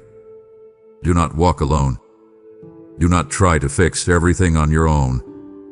That vulnerability, that willingness to submit to the counsel of wise believers, is a sign of maturity and strength that I admire. Find solace and companionship in your loved ones. The powerful witness of Christian love shown to a watching world is undeniable. When the world sees you putting aside differences, offering hospitality without expecting anything in return, and choosing unity over division, they are witnessing my reality. They will look upon you and testify to my reality. I am the God of reconciliation. Walk in my guidance. The profound connection of the body of Christ working together in harmony is my ultimate fulfillment. See yourself as a vital, irreplaceable member of a greater spiritual family. Believe that every act of encouragement and every prayer offered is recorded with eternal significance. Keep going. Never give up. I am with you. You are eternally loved. My child, let your heart be light. Do not let sadness and doubt overwhelm you. I know the world often tells you that piety must be solemn and serious, weighed down by the gravity of your burdens. But I am a father who delights in the pure, unrestrained laughter of my children. Refuse to let the enemy steal this divine gift of joy. My genuine pleasure is in hearing your pure, unrestrained laughter. Contemplate that simple truth. I created joy, and I delight in seeing it unleashed in your spirit. I am not a man, and I do not lie. You will rise from that bed of despair and feel transformed. Choose joy each morning, no matter what. Recognize that joy is a spiritual weapon against the enemy's darkness. The sound of your laughter confuses and shames the wicked, for they cannot comprehend a joy that transcends circumstances. Witnessing your ability to find the good, even in a difficult situation, is a testament to the resilience of your hope. Acknowledge and cherish all the small and significant blessings in your life. The comfort I find when you don't take your earthly struggles too seriously is immense. Do not waste time on trivial matters or let the anxiety of your life's challenges consume you. Step into this liberty. See yourself as I see you, the beloved, protected child, whose destiny is secure in my hands. Your future is safe and in my hands where all things are possible. Use your humor as a way to connect and lighten a burden for others. I see the moments you offer a gentle joke or a light-hearted perspective to someone struggling with their own heavy load. That is an act of kindness, a way of sharing the joy that resides in your spirit. Be a vessel of my compassion. The sheer delight in the playful, childlike aspect of your redeemed spirit is one of my greatest joys. Embrace your humility and simplicity. Be courageous and bold. Let your heart overflow with generosity. Walk with the confidence that my power is mightier than any obstacle. I will bring you victory. Do not be afraid. My child, you made me smile today. Be still and feel the gravity of this moment. I have just shown you the deep joy in your laughter, the strength in your rest, and the power of your holiness. To stop now is not simply to miss an instruction. It is to reject the sanctuary I have built for your weary soul, choosing the chaos of the world over the tranquility of my presence. I have called you a champion. Champions do not turn back at the climax of their training. Do not disappoint my heart by surrendering your ear to doubt. Cling to me for the completion of your spiritual armor. My precious one, I am calling you now to courage and unwavering resolve.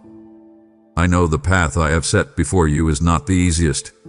It is often the narrow path, contrary to the broad, comfortable road the world travels. I see the immense pressure to conform, to sacrifice your integrity for the sake of acceptance or worldly gain. My pride is rooted in your decision to stand firm against popular unrighteousness. Stand tall and be different. I know the internal struggle you endure to maintain a clear conscience, to keep your inner sanctuary pure amidst the relentless temptations that cling closely. Do not let the enemy trick you into thinking your challenges are too big. Resist the allure of the fleeting. When you sacrifice a worldly pleasure for a greater spiritual reward, you are proclaiming my kingdom to be of ultimate value. You are set apart and dedicated to my service. Do not give in to the hurdles that might pop up. Keep your gaze fixed on me. Embrace the discipline you employ to filter what enters your consciousness. The courage to be different, set apart, and holy in a secular environment is a powerful witness that shames the wicked. Be bold. Do not be swayed by the opinions of others or the temptation to take the easy route. My approval is upon your deliberate choice to honor my commandments. Maintain a clear conscience. The reward of seeing your heart consistently choose righteousness over ease is the ultimate fulfillment of my creative purpose for your life. You will be blessed. Your persistence will be rewarded. Walk with me in truth, love, justice, and forgiveness. Choose to operate fully within the gifts I bestowed upon you. Refuse to be defined by past mistakes. My child, I love you for eternity. My precious one, come away with me now. Step away from the external noise, the relentless demands of your schedule, and the clamor of comparison that fills your mind. I see the invisible weight of the world's expectations on your shoulders, and I know the deep weariness that comes from trying to live a life fueled by noise and external validation. That feeling is not from me. I want to dismantle that pressure with you, right now, in the sanctuary of silence. My deep satisfaction is realized when you listen intently for my guiding voice. This is the uncommon life I have called you to, a life anchored in quiet reverence, not chaos. Refuse to be led astray by the allure of the fleeting or the trivial pursuits of the crowd. Embrace the stillness, for in that quiet pause, my Holy Spirit can speak clearly, guiding you with wisdom that surpasses the noisy opinions of men. Do you hear my whisper in the silence? Listen closely, for I am revealing my character and my plans for you. The profound wisdom gained in reflecting on a past mistake with humility is a sign of maturity that delights me. Do not shrink back from quiet introspection. Turn your gaze inward and acknowledge the misstep, not to drown in guilt, but to learn the valuable lesson I placed there. I will cleanse your soul and fill you once more with my word. Your willingness to accept that correction without resentment is a profound act of submission that accelerates your growth. Walk forward in confidence, knowing you are not defined by what happened yesterday, but by the love and grace you receive today. When you allow my spirit to work internally without external noise, you are giving me permission to mold and reshape you into the masterpiece I designed you to be. Envision yourself as clay in my hands. I will mold you, making you both useful and holy. Surrender your heart entirely. Let my will be done in the secret, hidden place of your heart. The self-awareness you develop through quiet introspection and prayer is a powerful spiritual weapon. It allows you to reject destructive self-talk and choose my divine perspective.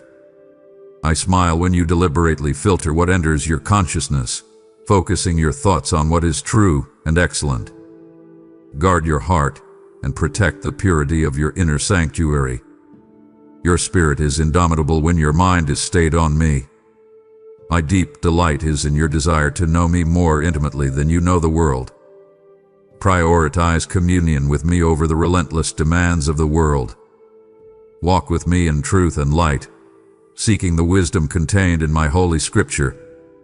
The profound transformation that occurs in the hidden, secret place of your heart is the ultimate fulfillment of my creative purpose for your life. Embrace this path, my child. You are not weak, you are strong. I will bring you victory. Do not be afraid. Keep the flame of faith burning bright. I love you for eternity. My child, look around you now. I know the world often isolates you, focuses your attention inward on your own burdens, and limits your compassion to only those you know. But I have called you to a boundless love, a love that reaches out beyond your immediate sphere to touch the lives of those you may never meet. Shatter that isolation and step into the liberty of true intercession. The sheer power and beauty of your earnest prayers for those you do not know is a spiritual force that moves my hand and alters eternal destinies. Your unrelenting prayer life is a spiritual weapon that wages battle on behalf of the weak, the voiceless, and the oppressed. I am calling you now to spiritual battle. Rise and intercede for those struggling with addiction, with financial hardship, with unspoken tensions that are tearing their families apart. Feel your heart break for the lost and your desire for their salvation. My gratitude for your spiritual battle waged on behalf of the weak is immense. You are my ambassador, a bearer of the good news, and your prayers are the currency of my kingdom. Kneel now and offer a persistent, unwavering commitment of your prayer life. Know this, my immediate attention is granted to a petition offered in faith and love. I hear the deep ache and longing of your heart for others, and I cherish that genuine outflow of your spirit. Witnessing your heart break for the lost is a profound reflection of my own divine love. Do not let the world silence you. Speak my name with reverence, not just in your own home, but on behalf of those walking in darkness and despair. You are my instrument, my vessel of compassion, and I will work miracles through your hands, bringing comfort and encouragement to seeking souls. Embrace this calling, my beloved. The way your intercession moves my hand and alters eternal destinies is a truth you must grasp deeply. Your determination in prayer unleashes my redemptive power into their circumstances. Look up and claim the blessing I have prepared for them because of your faithfulness. Believe in my promise. I will not let you down. You will receive everything you need to bless and help others. Walk forward in the knowledge that your intercession is a sacred, powerful act that makes me smile. I love you. My precious one, I am calling you now to war. But this war is not against flesh and blood. It is fought on the inner frontiers of your heart and mind.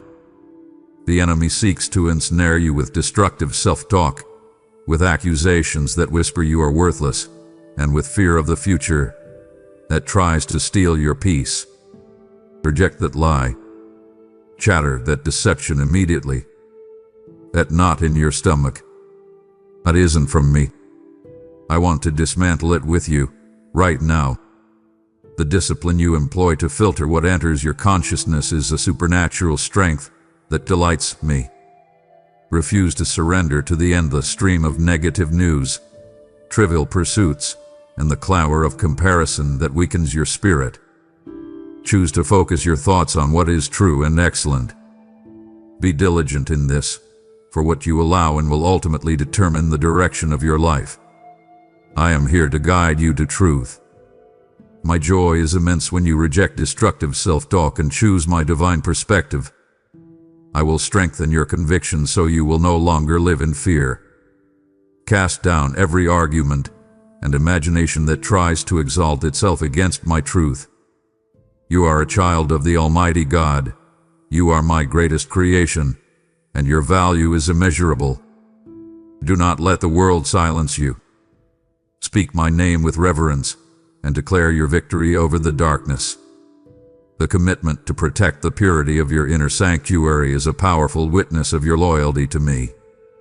Do not let the enemy trick you into allowing bitterness or unforgiveness to take root. I will help you in casting down arguments and imaginations that oppose my truth. Embrace the humility required to let go of past hurts and choose forgiveness. I will transform even negative circumstances to your benefit. Refuse to harbor harmful sentiments within you. The peace that settles in your heart when your mind is stayed on me is a spiritual anchor, a tranquility that surpasses all understanding. It is here, in my hands, the ultimate solution to all your problems. Walk forward in the knowledge that I am continually at your side, even when I seem invisible. Hold tight to my promises. They are good, real, strong, and true. You will overcome, and you will live in abundance and perfect peace. Rise now and declare your victory. My beloved child, I know you often look for grand signs, for thunder in the sky, to feel validated in your purpose. But I am intently focused on the sanctity of your daily life, the small, unheralded duties that you perform with diligence. Shatter the deception that your work is meaningless if it does not receive external applause or worldly acclaim. My recognition of your diligence in the small, unheralded duties of life is absolute. I see the consistency of your effort, the commitment you demonstrate even when you feel tired on the verge of despair. That is the faith I honor. Your faithfulness in these small matters is the firm foundation upon which I build great things in your life. Do not waste all your hard work and sacrifice. Keep your gaze fixed on me. The sanctity of your work when it is offered up as worship transforms every task, whether it is your profession, your domestic duties, or your care for others, into a sacred act. Do it not because I ask, but because you love me. I smile when you demonstrate the spirit of excellence in all your responsibilities. Walk forward in the knowledge that I am continually at your side, overseeing your journey, blessing your hard work and commitment greatly. When you honor me through the integrity of your professional dealings, you are a powerful witness of my truth in a world that often compromises for fleeting gain. Be a beacon of light in this world. The reliability you demonstrate in keeping your commitments establishes you as a champion of my character. You will receive everything you need to bless and help others. You are greatly blessed. My approval is upon you when you treat your earthly resources with respect and stewardship. You are a wise and responsible person. Do not burden your life with strife or waste your time on trivial matters. Reject the desire for vanity's sake and focus on what is essential, living righteously and growing in wisdom and humility of heart. Seeing the spirit of excellence applied to all your responsibilities is the ultimate fulfillment of my creative purpose for your life. Rise and walk by faith. Continue with courage. Trust in me. You are my cherished treasure, and I will prosper you and pour out blessings more precious than gold. Never let mortals point fingers at you in this world. I love you for eternity. My beloved one, listen to the echo of forever. I have revealed the map to your enduring security, showing you how your daily diligence and your surrender to my discipline secure your eternal inheritance. Do you not realize the power unleashed when you align your will with mine? To leave now, at the very precipice of the final revelation, would be a profound act of spiritual self-sabotage. I urge you, do not let your past efforts go to waste. Your faithfulness means everything to me. Come closer. I have a final, urgent truth to engrave upon your heart. You are profoundly and eternally loved. My beloved, you have demonstrated rock-solid faithfulness in the small, unheralded duties of life, and your diligence has made me smile. Ah, let your faithfulness extend to the frontier of my kingdom. I tell you, every resource you offer now is spiritual manna sent to sustain the weary souls who desperately need this word. I am giving you this immense opportunity.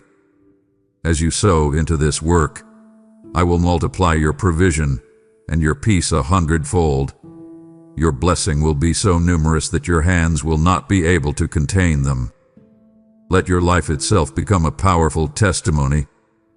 Go now, and cast your bread upon these waters, for my word shall not return to me void. My child, come closer to me now.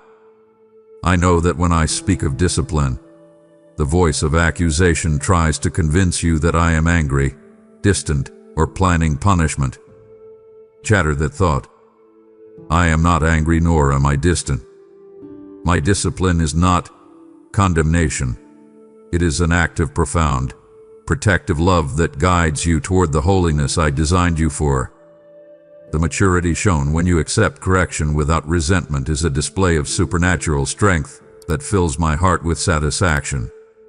I am acutely aware of the comfortable habits, the small compromises, and the destructive self-talk that hinder your growth. Accept my guidance, for it is a mark of my deep commitment to you. My will is for your happiness and your future. The willingness to lay aside a comfortable habit that hinders your growth is a powerful act of spiritual sacrifice.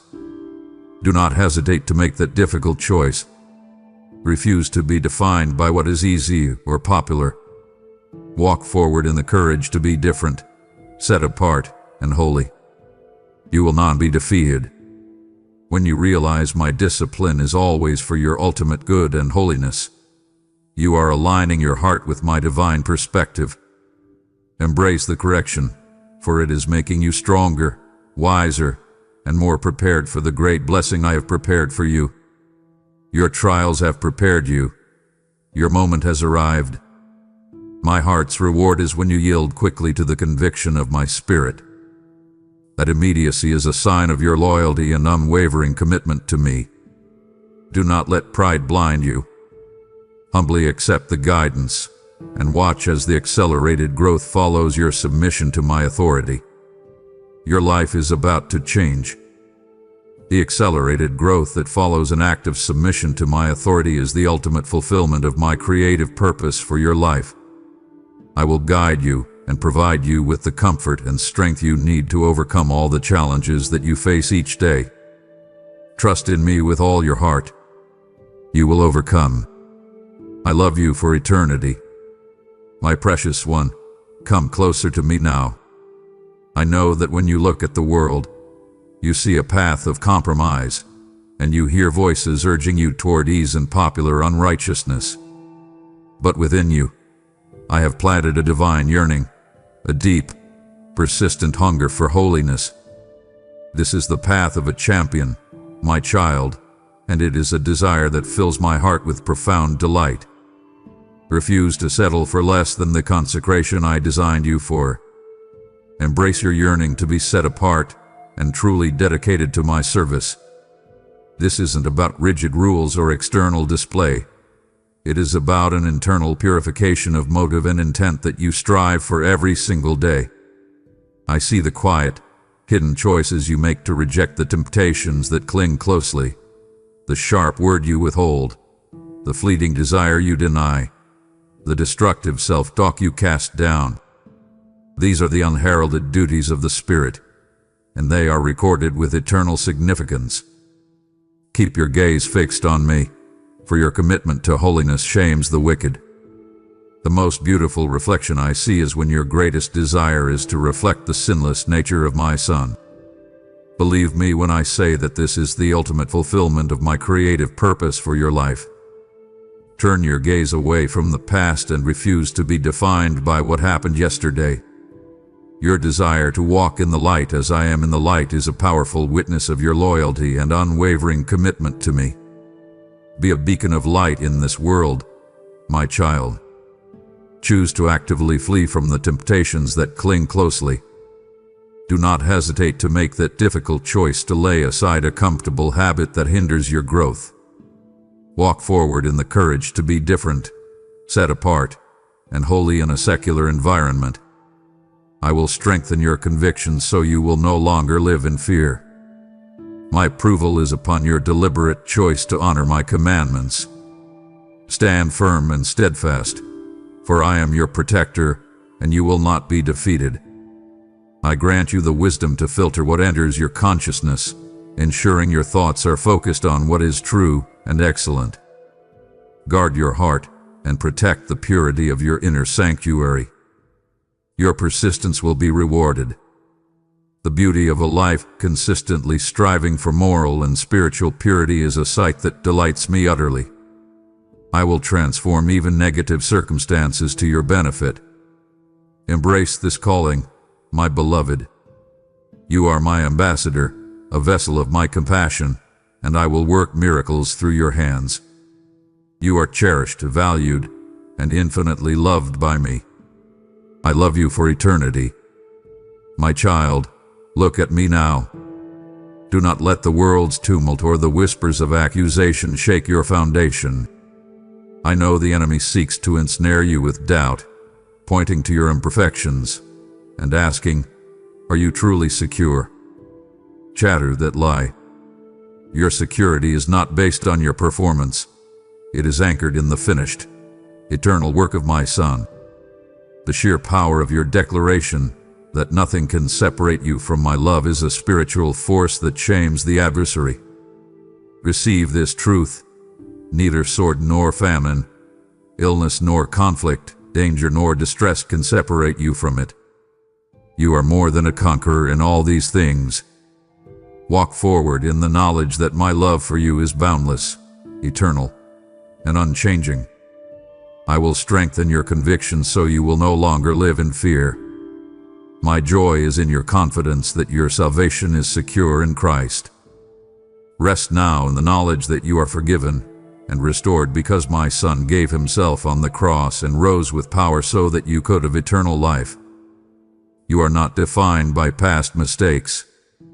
You are a new person, and my blood has purified you, broken your chains, and set you free from all evil. You are accepted just as you are. Refuse to be tormented by doubts and self-accusations. When you rest in the finished work of my Son, not your own efforts, you are embracing the liberty I died to give you. Lay down that heavy burden of trying to be perfect for me. Exchange your self-sufficiency for dependence on my grace. The peaceful sleep you experience, knowing I hold your future, is a beautiful act of worship. Do not let your heart be troubled. You will not be overwhelmed or perturbed when troubles approach. Trust in me, for I am the architect of your destiny. My eternal smile is at your absolute trust in my covenant faithfulness. I will not let you down. Hold tight to my promises. They are good, real, strong, and true. The glory I receive when you rely on my word to calm your greatest anxieties is immense. You will witness my power working in your favor. Keep the flame of faith burning bright. You are my beloved, my cherished one, and my plans for you are filled with blessings. I love you for eternity. My beloved child, this is the ultimate purpose, the culmination of your journey, to reflect the Father's image in the world. I see the final masterpiece taking shape, the beauty of Christ formed more perfectly within your soul. This is the ultimate fulfillment of my creative purpose for your life, and it fills my heart with unadulterated joy. My pleasure is in your willingness to be a vessel for my compassion. I see the deep connection forged when you recognize my face in the vulnerable, the poor, the sick, and the imprisoned. Your kindness to the stranger, your comfort to the grieving, your presence with the lonely. You reflect my love in these acts. Embrace this calling, my beloved. Walk with the confidence that my power is mightier than any obstacle. When you intuitively respond to the world with my divine perspective, you are demonstrating the maturity I have cultivated in you through fire and silence. You have turned away from evil and given me your heart. You are a good person, and your actions sing to me. They honor me. I will open doors so that more people can see someone like you who has genuine faith. Refuse to be led by the world's fleeting, unrighteous judgments. The grace-filled moments when others see me, not you, and your actions are the powerful witnesses that shame the wicked and alter eternal destinies. They will look upon you and testify to my reality and my ability to aid them. Your smile and composure in the face of adversity are a silent, powerful testimony of my presence. Be a beacon of light in this world. My deep satisfaction in your continuing transformation from glory to glory is immense. I will cleanse your soul and fill you once more with my word. I am giving you a new heart. Believe in this transformation, for you are my greatest creation, a masterpiece in progress. You will be the instrument through which I bring blessings to humanity. Rise, my child, and walk in the certainty that today marks your rebirth. I love you for eternity. My child, come close and listen to the final, eternal truth whispered directly into the deepest chamber of your soul. This is the unshakable certainty upon which your future rests. My solemn promise is that every single act of faith hath been recorded. Not one sincere prayer, not one act of forgiveness, not one moment of patience, or one unheralded duty has escaped my notice. Your requests are recorded in my book. Nothing you have lived through will be in vain. Every effort, every tear, and every sacrifice will count. Do not fear, my child, and do not be afraid. I will always be there to help you. The eternal significance of the momentary sacrifices you have made for me far outweighs any earthly reward. Your trials have prepared you for the great blessing I have stored up for you. Look up and embrace the certainty that you are destined for victory. I will change your garments, crown you with honor, and clear your path. My commitment to wiping away every tear and replacing it with everlasting joy is absolute. Your sorrow will soon cease. The anguish will end and your mouth will be filled with laughter. I will resolve every situation that troubles your soul.